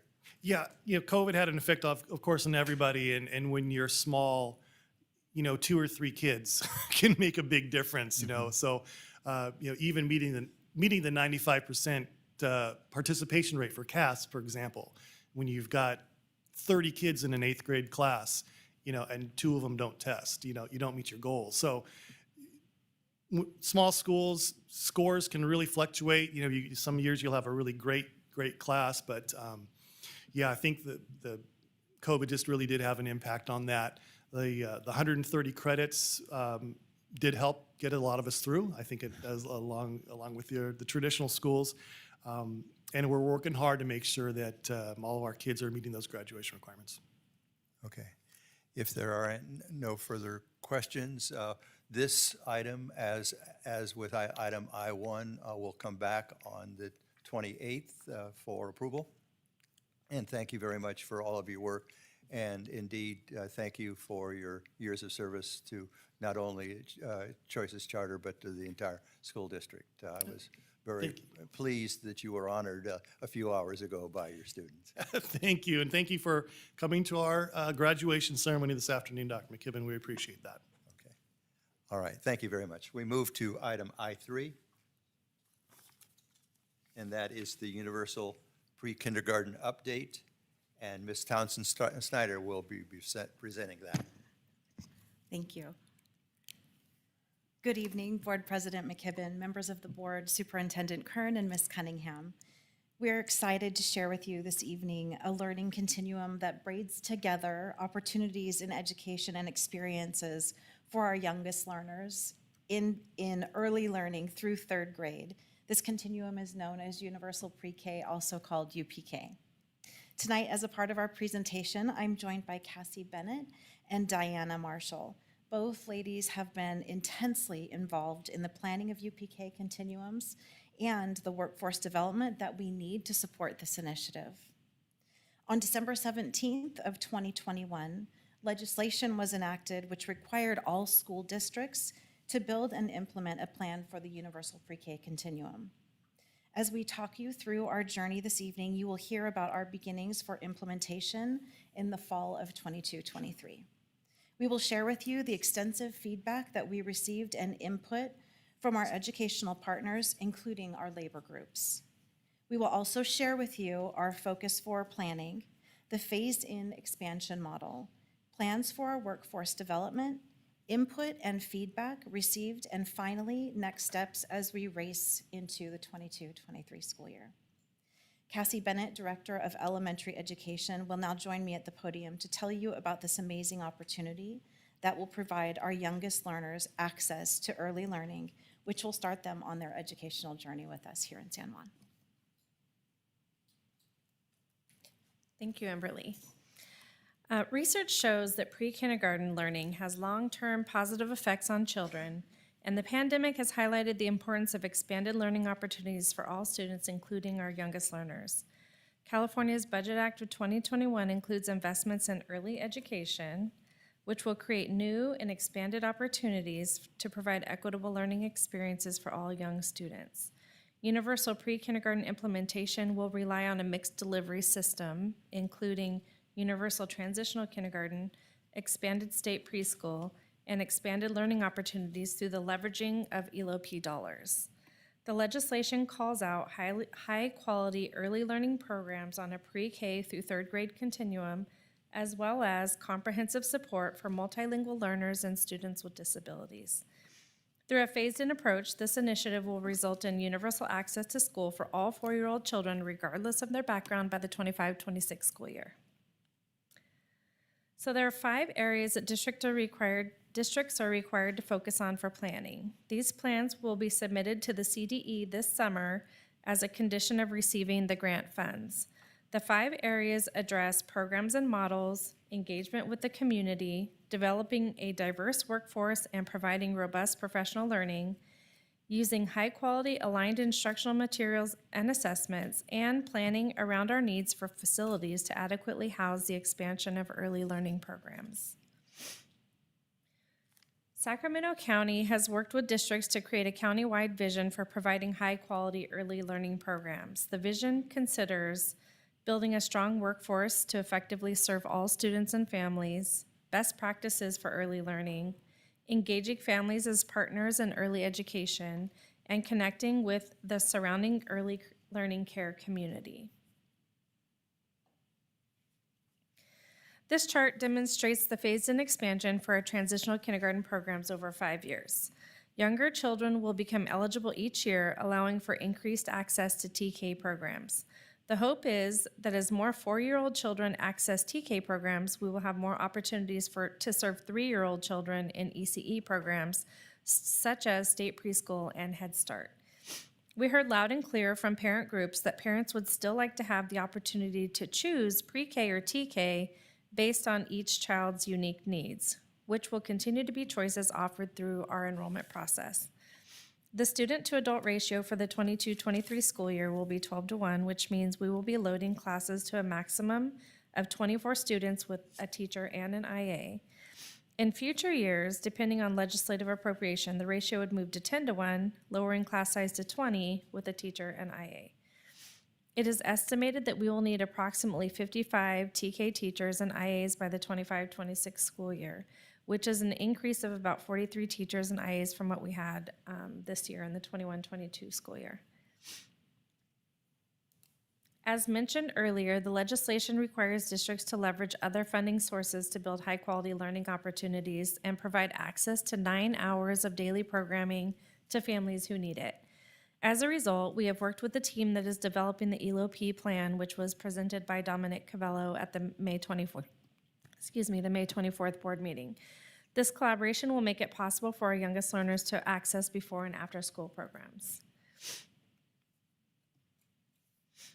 Since January, several information and input sessions have been held to inform the community about the new legislation and to gather input from various voices in the San Juan community around the needs for early learning programs, including our labor partners. This is a list of some of the various groups we engaged over the past few months. Parent and community groups really express that they see UPK as an opportunity to create more equity for families. They shared concern about the impact of a 9-hour day on a young child, and they really highlighted a desired balance of work, play, and rest in a positive environment, as well as the need for trained staff to support language needs and special education needs.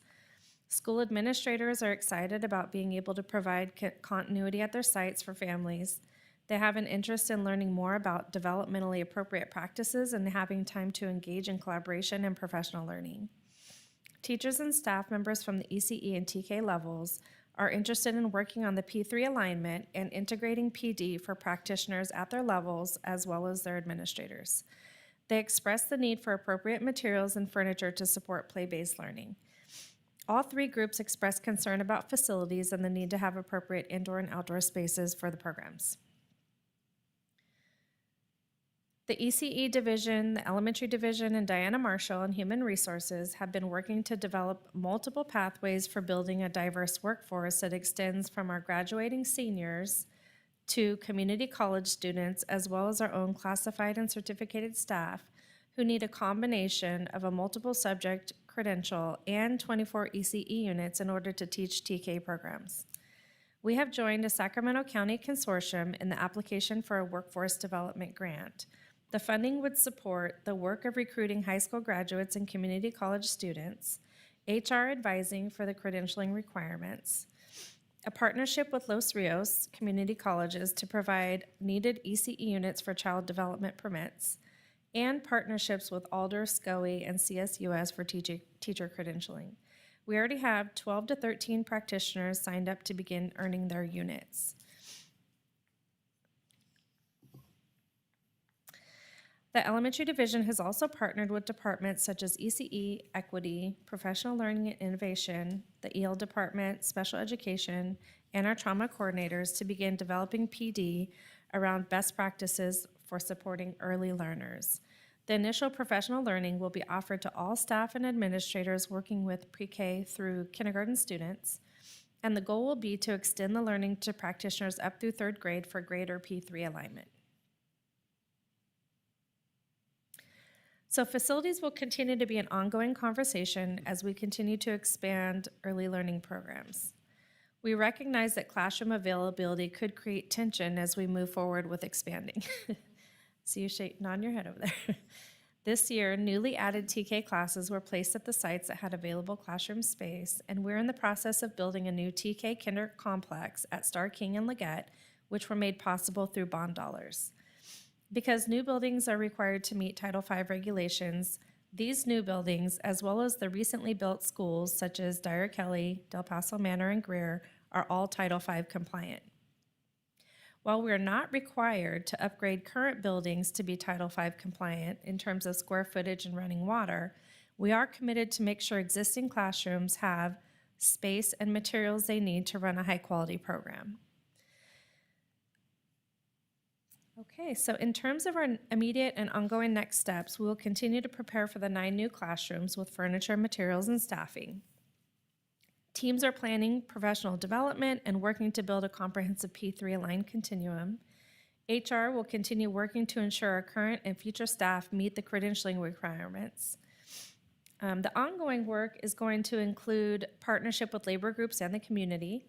We'll continue to plan for expansion in future years, including recruitment and hiring of staff and the recruitment of 3-year-old students into our ECE programs. We will also continue alignment with ELO-P for opportunities to provide the 9 hours of daily programming to our students. Thank you. Board President McKibben, I'm available to answer any questions the board may have at this time. Thank you very much. There are no cards, so we'll move directly to the board member questions. Ms. Fiasquez. Thank you for the report on this newest expansion. There's always something new that we seem to be tackling, and while I know this won't be easy, you certainly make it sound and look easy in all of this paperwork, and I'm sure it's going to go completely smoothly and everything's going to be absolutely fine. But a lot of hard work has gone and will go into this, so I'm looking forward to seeing it all in real life as we embark on this together. I also just wanted to express my appreciation and excitement for the partnership with our higher education institutions in the area. I think this is probably something that we had always sort of envisioned or wanted to do, and well, there's nothing like this to make us really get on it. So I'm excited to see that, and just look forward to both a lot of the opportunities and some of the challenges that lay ahead to making this a reality. Yeah, Diana has put a lot of work into building those partnerships, so a lot of credit goes to you. Thank you. Anybody else? Okay. Ms. Costa. I just have such a belief in the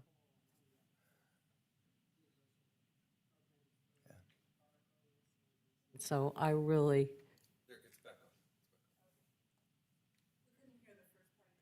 oh, okay. I said I have just the utmost respect and appreciation for the programs for our earliest learners. And I know the time that all of you have invested in it, so I thank you very much for that. And we know nothing is easy, but I also have faith that you will see it through and our kids will flourish because of it. So thank you. Thank you. Okay. As you might guess, I might have a couple of credential questions here. Sure. And that, so did you say we have a need for 43 teachers Additional teachers over the next 5 years. in the next 5 years? Uh-huh. Okay, well, that's not as bad as you needed them by September. And so, because I didn't hear that part. Okay. And so,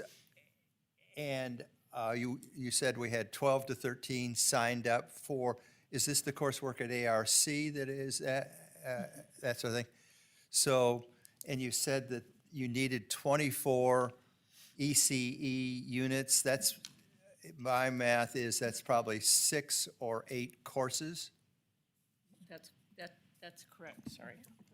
So they're taking 2 classes this summer, 2 in the fall, 2 in the spring, and then 2 next summer. So it's, Yep. it's possible then. It's manageable. Do they end up with an early childhood permit with these 24 units? So our first year pilot was advertising to our currently holding multiple subject credentials who were interested in teaching in our transition kindergarten, and so that was our first focus. This is the 12 to 13 that are signed Yes. up. Are those the people that already have a multiple subject credential? They're currently teaching in our system, so they're teaching kindergarten, first, second, or third grade, and they were interested in moving to TK. Yeah, well, this is a little more hopeful than Yeah. than when I just read the item. I said, how do you get there from here? And So because I couldn't figure think it out. From there, we'll expand to our child development assistants and our non-instructional support aides and helping them to get their credential But as they have to an get the EC. multiple subject credential. That's a tougher Yep. road. Yep. Yeah, okay. And we have in our teacher residency program, we have 2 CDPT teachers who are signed up to get their multiple subject credential. Okay, all right. This is a terrific thing to do, but it seems like a very steep climb to me and so forth. Person to my left may not like this question, but what do you need that you don't have now in order to make this work?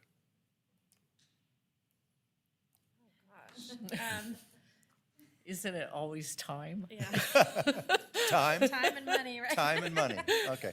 Because I think this will make an enormous difference in terms of the preparation of students, but for space, for time, for credentials, for people, it's like, you going through 4 life crises at the same time. Well, I think just what you said, the recognition that it's a heavy lift and your support and grace along the way is going to mean a lot. I think from this board you will get it, because this is great potential to make a huge difference. Yeah. In my mind. Yeah. Thank you very much. Thank you. This is, thank you for the update. We don't need to, there's no action to be taken.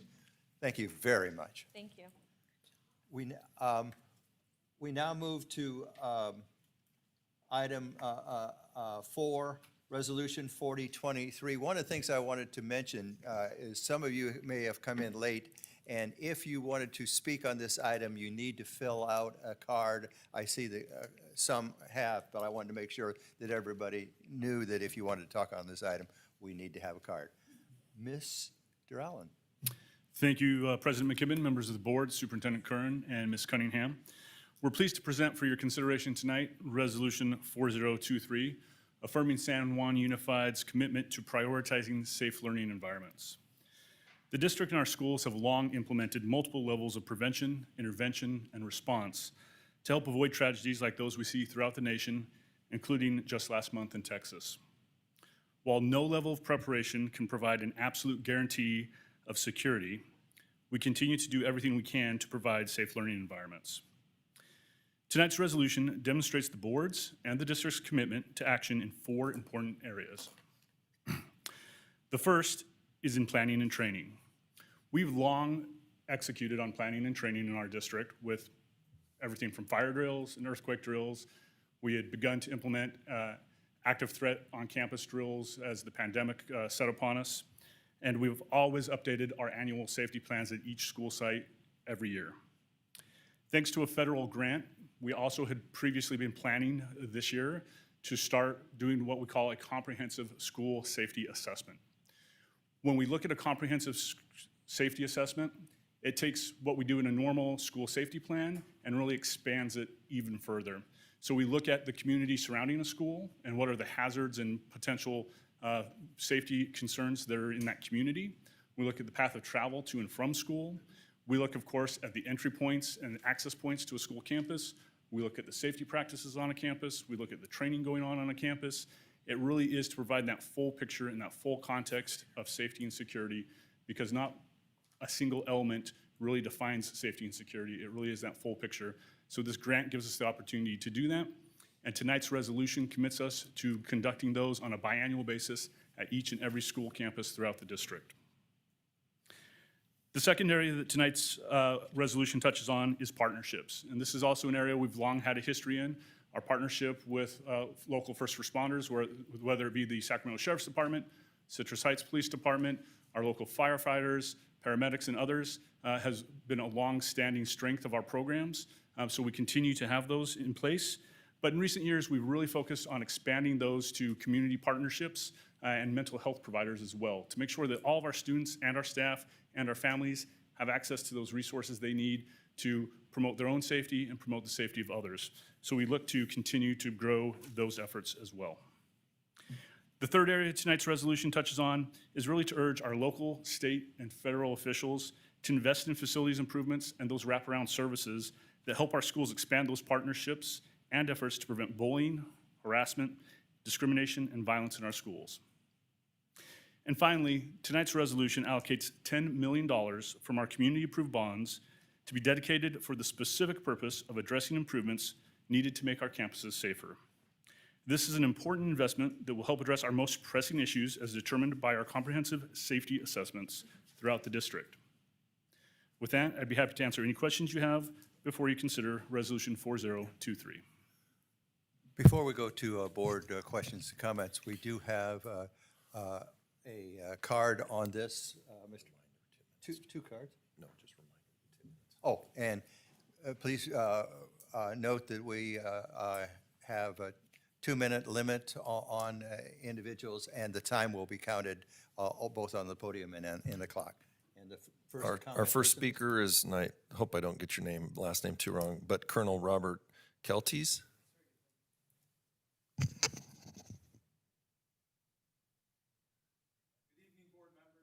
I'm Colonel Rob Kaltis. I'm the junior ROTC instructor. Just finished my 4th year at Del Campo High School. And in light of Mr. Allen's comments, I'm sorry, I thought you went back. I'm now more informed on your future plans, but I do have some comments I'd like to bring to your attention. I would like to express my sincere concern of the security status of Del Campo High School campus and many others in the district. It has become clear after a string of school attacks that the threat continues to escalate against students, teachers, and staff.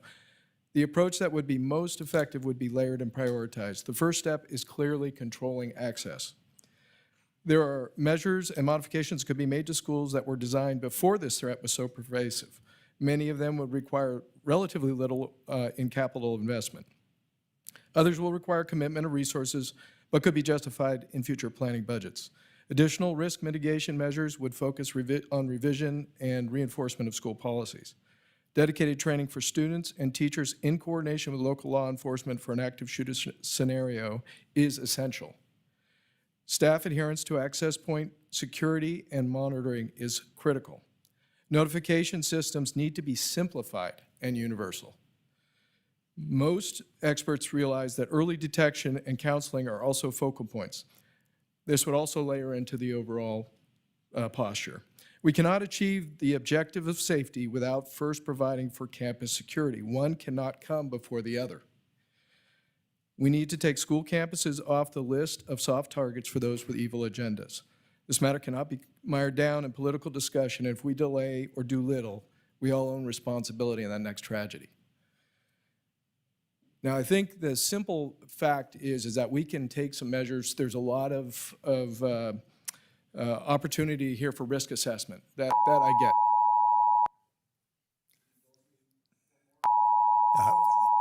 Thank you very much. If you want to share your comments, we could. Yeah, if you have written comments that you would share, we'd really appreciate those. Board members, any comments or questions? Ms. Fiascas. Primarily comments from me. Thank you for bringing this forward. And at the top of my remarks, I want to say I have absolutely no doubt that given the age of our facilities, that there are significant steps for both our aged facilities and our more modern facilities to keep them safer. And that's a top priority for all of us. I distinctly remember a moment in spring of 2020 where we had all of a sudden confronted a number of really absurd challenges and questions to consider, because the fall prior, 2019, was actually the first time we, in recent memory, had to close down classrooms because of the smoke conditions. And the answer was, of course, prior to it being determined that it was just the air quality was so poor that not going to school was best, we closed down all of the schools so that the poor air quality wouldn't come in, only to then a few months later be confronted with having to open all of our facilities because that was what was safest for a public health pandemic that we were confronting. while at the same time considering that some of our facilities didn't actually even have that option because of previous considerations for an active shooter. And there just seemed to be no one right answer to keep all of our children safe, only a slew of really, really absurd circumstances for us to have to consider. So I just want to acknowledge the challenge that lies ahead of us and say again that safety is absolutely important, but particularly because the incident in Uvalde is noted here in the background, it's important for me to voice that this still will not do the trick. This will not keep our students safe. Does that mean that we forfeit our responsibility to do everything possible? Absolutely not. But the one thing that will keep our kids safer, the one thing that will keep our community safer is getting guns off the street. We can do what we can. I'm going to support this $10 million. This is not the answer to our problem. Mr. Hernandez. Thank you, Mr. Allen. Of course, I support this. I was actually in Texas when this happened, and so I reflected while I was there, you know, because we in California, many of our schools are open because of weather, and many of our schools you can enter from inside the school hallway as well as outside, coming in from a park, if you will, because many of our schools are adjacent to parks in our districts. So the task is not easy, and I'm just, as you formulate this plan, you know, I know it will be challenging. I think we can do whatever we can, but the fact that, you know, we just have schools that are open, it's a tough scenario, and I'm not sure what the answer is, but I'm sure that you will let us know what we're planning. But, you know, just I, for one, understand that it's hard because the fact that, you know, our schools are so open. It's not like many schools on the East Coast where it's a 3-story building and everyone walks in through one door, exits through another. That's not our case. So I support it, and I'm anxious to see how we can do what we can. So thank you.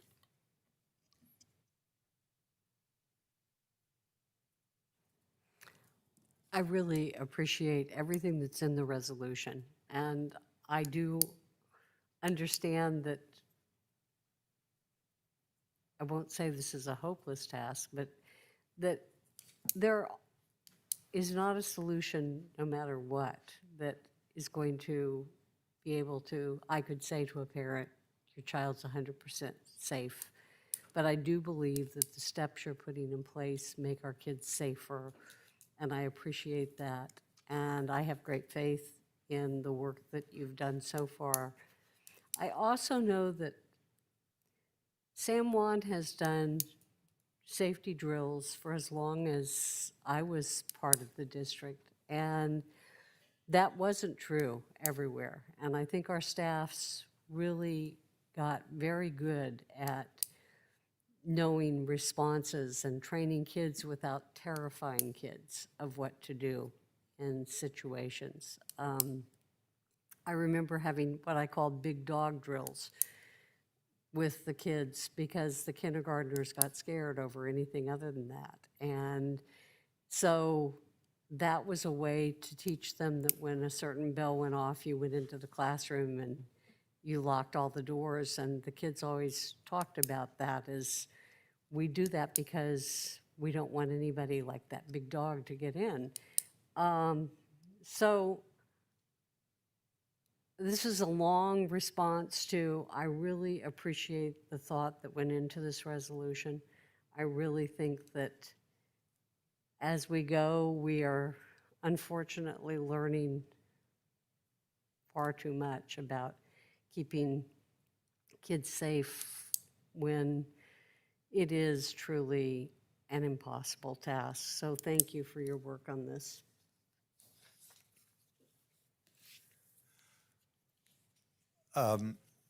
Looking at the resolution and so forth, that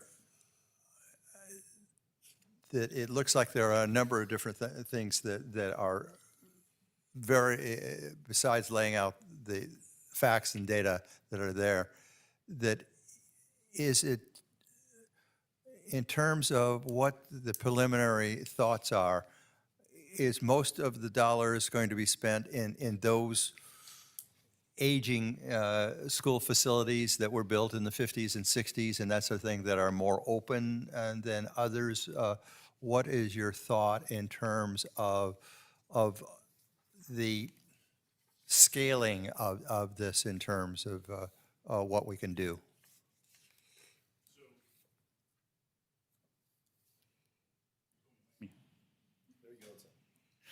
So there's a couple different considerations when we look at how we're going to prioritize that and really go into it. When we look at our facilities as a whole, the vast majority were built in the 50s and 60s, and I have to give a lot of credit to our bond program and facilities as we've built and rebuilt schools. An eye towards safety has really been an element of that. So as you look at Dyer Kelly and Howe or Greer and some of the newer campuses, there's really limited access points where we're coming into the office and really directing traffic through that space. So our newer facilities are in a little better position than perhaps our older facilities. So certainly looking at that, looking at our facilities master plan, really looking to make sure we're maximizing our funding. When we talk about doing a project, even if it's, say, a fencing project, which on the surface would seem simple, you also talk about all the cement that goes underneath that fencing, and then you're talking about ADA access and pathways and all these other pieces that really balloon the size of those projects very quickly. So it does take some time and some effort to plan. So we're really looking at using those comprehensive school safety assessments to help guide and identify what are some of the highest priorities as far as potential risks, and layering that in with where do we have the opportunity to move quickly and get things done as quickly as possible. We believe that if we probably have about $30 million worth of needs in throughout our schools. So this is a start of a process, and we'll do the evaluation and then see where we have additional needs from there. But I do want to concur with what Ms. Fiasca says, that there isn't any perfect plan as long as we have the number of guns out there that we do, and that we have the limitations that we can't even control weapons of war. You know, there's no foolproof plan. Also want to note that you talked a little bit about this in terms of the mental health issues and how this plan kind of syncs with the work that we've been doing over the last year or 2 years, literally during the pandemic, related to mental health. Is there any notion or help that you can give me in terms of understanding the meshing of those plans? So when we talk about mental health in the terms of safety, kind of the real world example I'll use is when there's a student exhibiting behaviors that are concerning, and really the ideal response in that situation is to convene a group with the school safety team that involves the counselor or the psychologist, that involves the administrator, that involves those other resources, and it really is making sure we have that entire wraparound team looking at that case to say, what are the needs, what are the pressures, making sure we have the resources, make sure we have the monitoring in place that we need to have in place. So it really has been about building that type of response within our school sites, and layering in then those other resources we're bringing in, like Care Solace for referrals for family members and others. And then we also contract with a provider through Safe Schools to really monitor cases that we want to keep a close tab on as well. So we've really tried to put those two things together in a supportive way that really looks at individual cases on a case-by-case basis. Okay. And finally, I know that there's been some training of students, the words I've heard like see something, say something programs and other kinds of lockdown procedures and so forth. Is there part of this money that would go to expand those kinds of programs, or is that part of the other 20 million? So this money would be specifically for facilities improvements. It would not actually be programmatic because we're pulling it out of bond funds. But we do have, anytime we have an opportunity to push that message of see something concerning, say something to a trusted adult or a member of our first responder community, we really do try and emphasize that.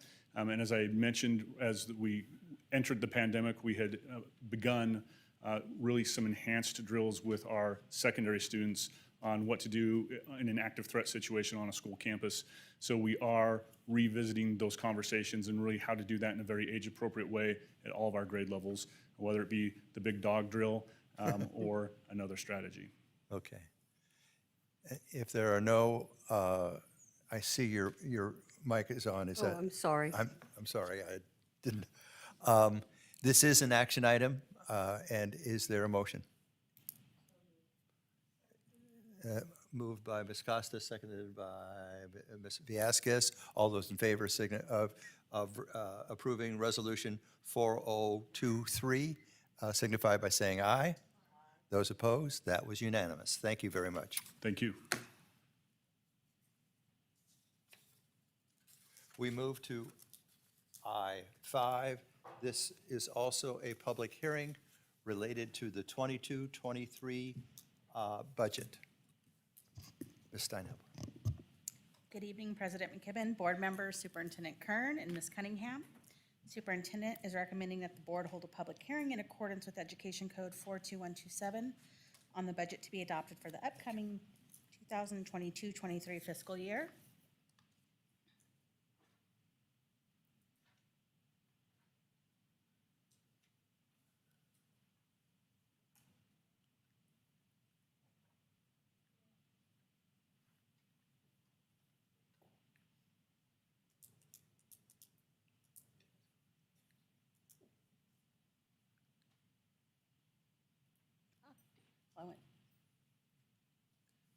So today's the public hearing. We'll be back in 2 weeks for the approval. And this is just an illustration of the reporting cycle. We're currently in the LCAP and adopted budget period. We'll be back in September for unaudited actuals. Then in December, we'll have first interim. In March, we'll have second interim. And in June, we'll be right back again working on LCAP and adopted budget. So this is a summary of our general fund revenues, and you can see our LCFF revenues have increased by $24.5 million. We've made our projections using the modeling calculator that was provided by FCMAT. We used the governor's proposed 10% COLA, which included the 6.56 COLA along with the additional base funds that we believe will end up in the final act. There have been proposals from the legislature to increase those base dollars, so it most likely could come in even higher than the 10% we used in our calculator. Our federal revenues show a slight increase as well, and that's just around some current awards, some adjustments and carryover. Our state revenues show a decline of $9,313,000 based on current awards, adjustments, and carryover. The category does not include the proposed one-time funds that the governor has included in his budget. And for San Juan, that would equate to approximately $50 million. So if you were to look at these and add that in, that's bring us up to $658 million for our revenues.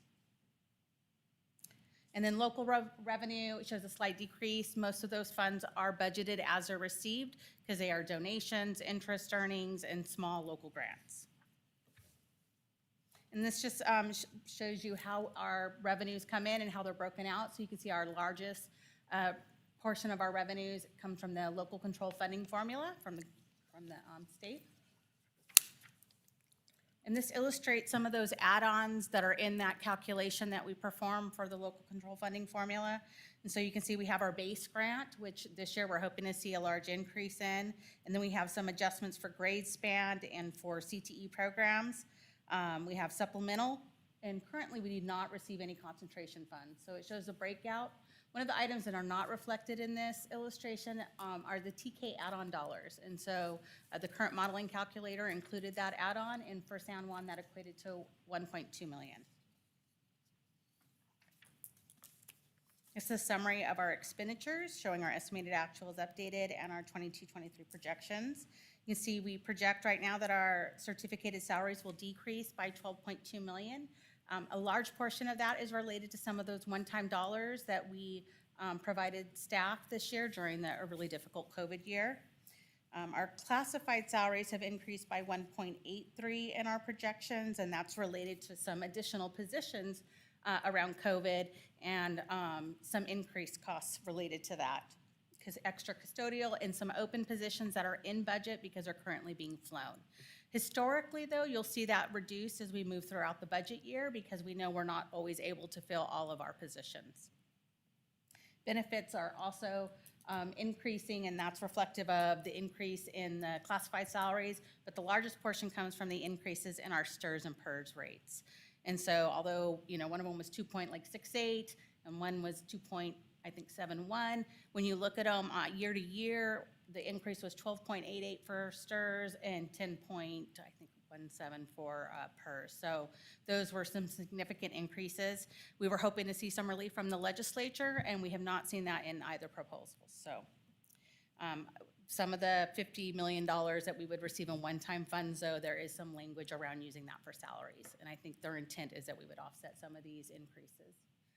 Our books and supplies are also projected to increase. A large part of that is related to some new grants that we've received, a CalNew program, and then we also have some textbook adoptions and a Chromebook-related adoption that goes along with one of the textbook adoptions. Our services and other operating slightly declined, and that was just moving contracts into the new year and then elimination of some one-time agreements and purchases. Our capital outlay, though, is significantly increased, and that's because we've budgeted for some buses that were part of those committed funds that came in that resolution to the board several board meetings ago. And this just reflects the breakout. And so when you look on our general fund expenditures overall, our salaries and benefits make up 84.3% of our total expenditures. If you look just at unrestricted, though, we spend 91.59% of our unrestricted budget on salaries and benefits. And so this is our combined summary that shows our total revenues, total expenditures, what we believe will be our increase or decrease to fund balance. And so currently we're projecting that we're going to end the year with an additional surplus of $16.3 million. A lot of that is related to some of the COVID funds that not all expenditures that we had planned occurred, and so some of those are falling down to the bottom line and will carry over into next year in 22-23. And then we also project in 22-23 to see a surplus of $10.9 million. As we move through the year, though, that may increase depending on those one-time dollars and our plans on when we'll use those. You can see we included the commitment in that $61.7 million in the 22-23 and in our estimated actuals, and those were those commitments for the buses, textbook adoptions, technology upgrades, and then our carryover balance for our supplemental funds. And this illustrates all of our funds in total. So we have our general fund, but we also have ASB that we now are required to report in our regular government-wide instead of just as supplemental information. Our charter school, our special education fund, which is used as a pass-through because we are a standalone SELPA. Our adult education, which shows a slight increase. Our child development, which is showing a deficit in this year, but we are projecting some growth next year due to some of the additional feeding programs that they're adding. And also the state in both proposals are funding some additional dollars to make up for the waiver that's expiring at the federal level.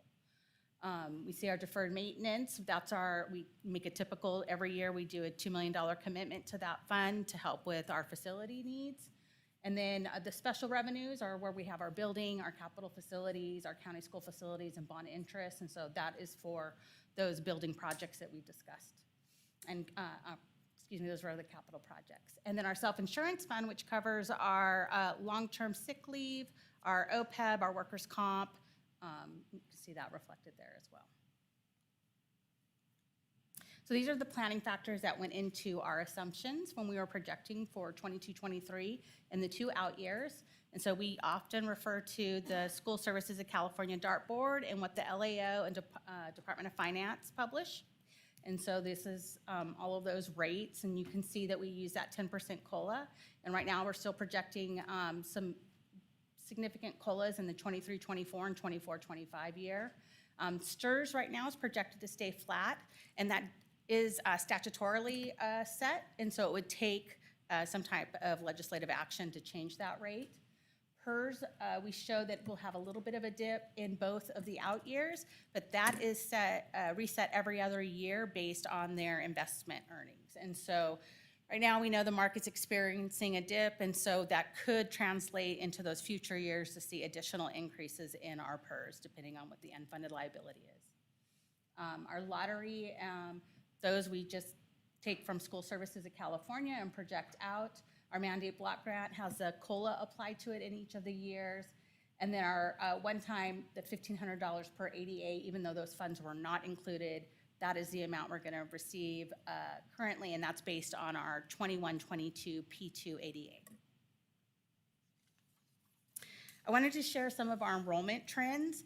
Because of the way our formula calculates our state revenue, which is our largest portion of our revenue, there are three big factors that play into that. And so although enrollment, everyone thinks about enrollment, it's really our average daily attendance rate, which is what we're funded on. And so when we see decreases in that, it does affect our revenues when we're looking forward. And we've experienced decreases in our ADA rate along with enrollment since 2019.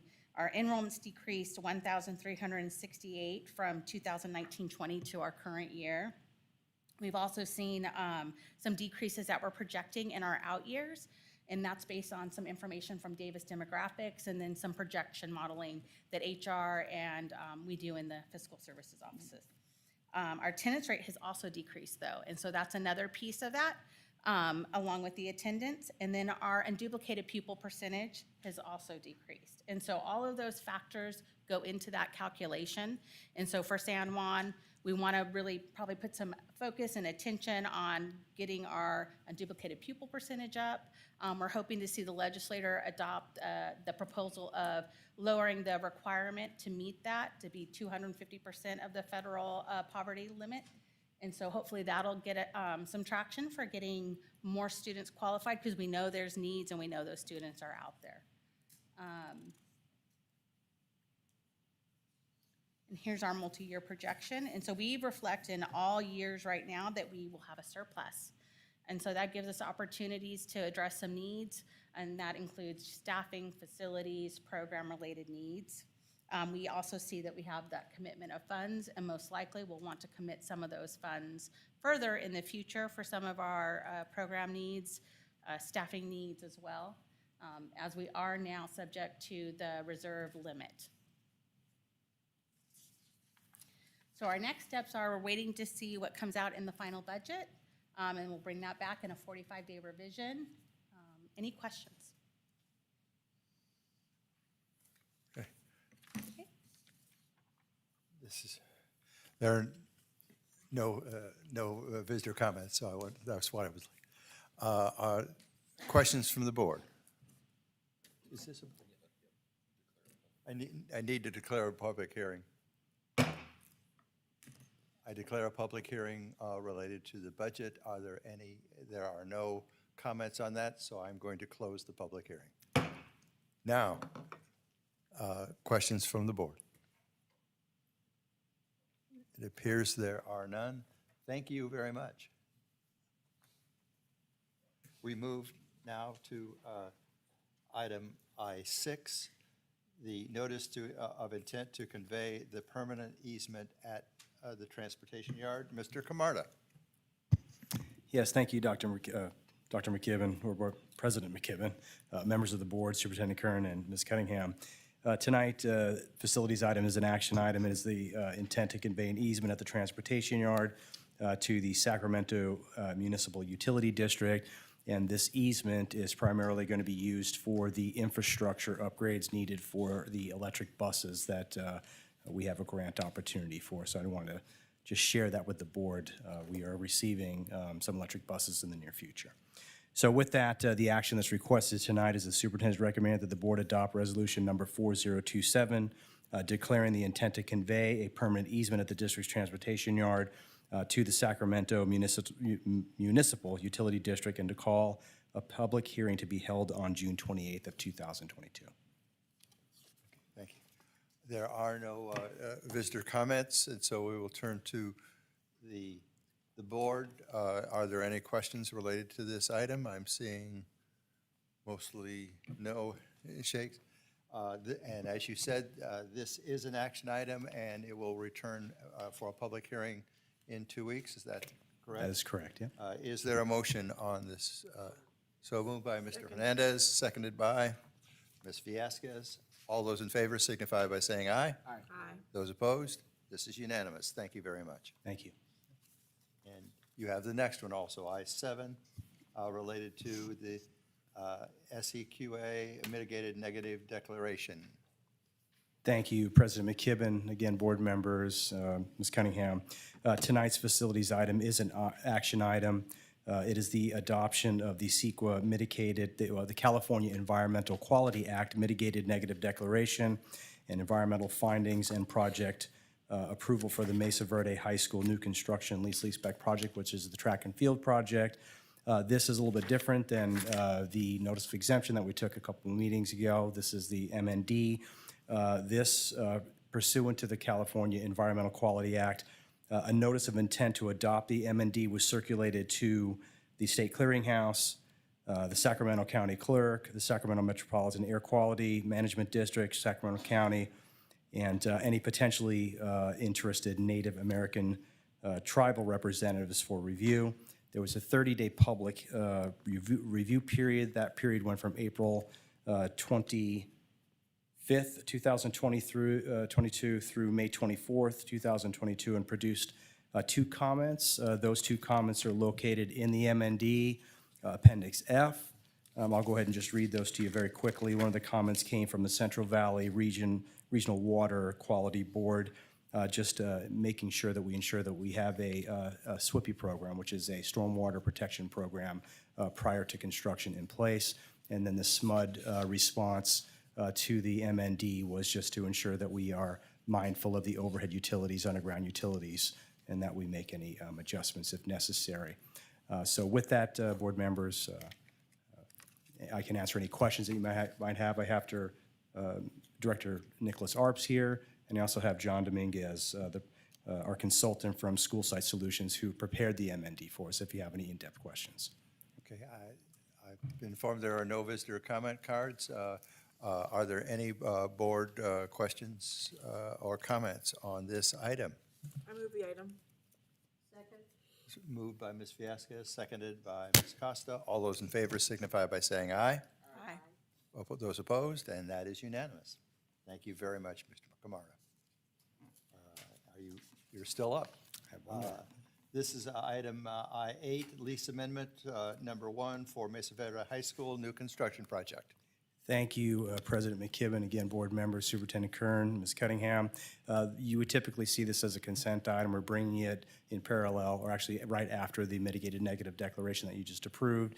And this is the superintendent's recommendation to approve for the board to adopt resolution number 4026, approving the first amendment to the leaseback agreement for Mesa Verde High School new construction project between San Juan Unified School District and Robert A. Bothman Construction. I can answer any questions that the board might have. And again, there are no visitor comments.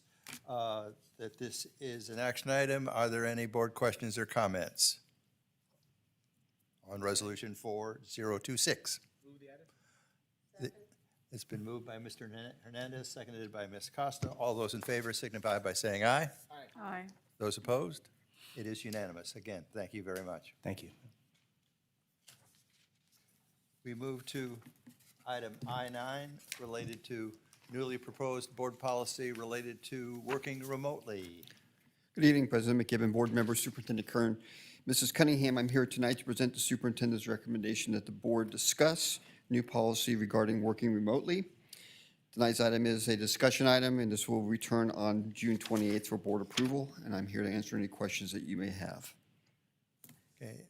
Are there any, there are no visitor comments. Are there questions? Ms. Fiasquez on the working remotely policy.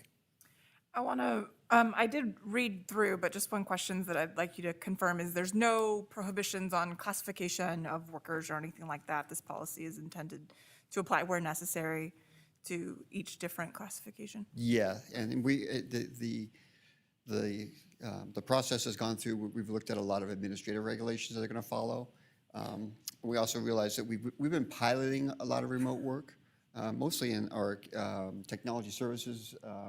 Peter's done a wonderful job this year of working with us in human resources of that. And so we're kind of working through some of the bugs of it. But it is not a blanket. Most of the work that we do at schools is done in the schools. But we do have workers, in times that even some workers may have a little bit of time where they are working remotely. Thank you. Okay, this is a discussion item. We have no visitor comments. This will return on June 28th. Thank you very much, Mr. Thank you. Consent? By consent. Consent? Thank you. And next we have I-10, Mr. Thigpen, related to bargaining proposal for SJPEC. Good evening, President McKibben, board members, Superintendent Kern, and Ms. Cunningham. I have 3 items before you tonight. The first is an action item. It's the district's bargaining interest with the San Juan Professional Educators Coalition for 2022-23. Happy to answer any questions that you may have. Okay. We have no public comments on this item. Are there any questions from the board on this item? Okay. This is an action item.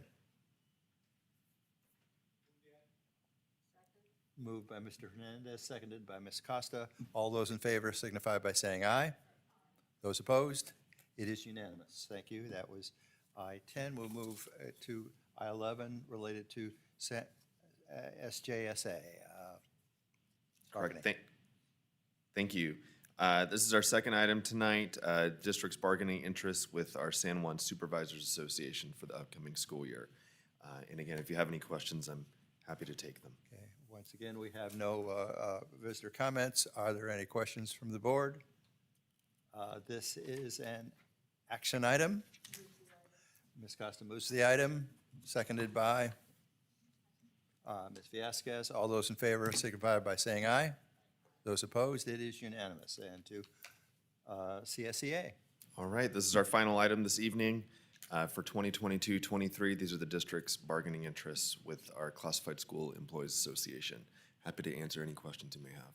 Okay, again, no visitor comments. Questions from the board? None. This, too, is an action item.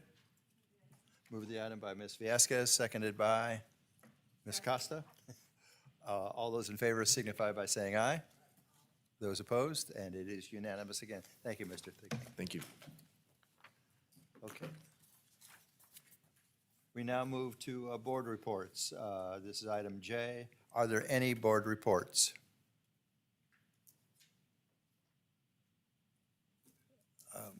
Okay.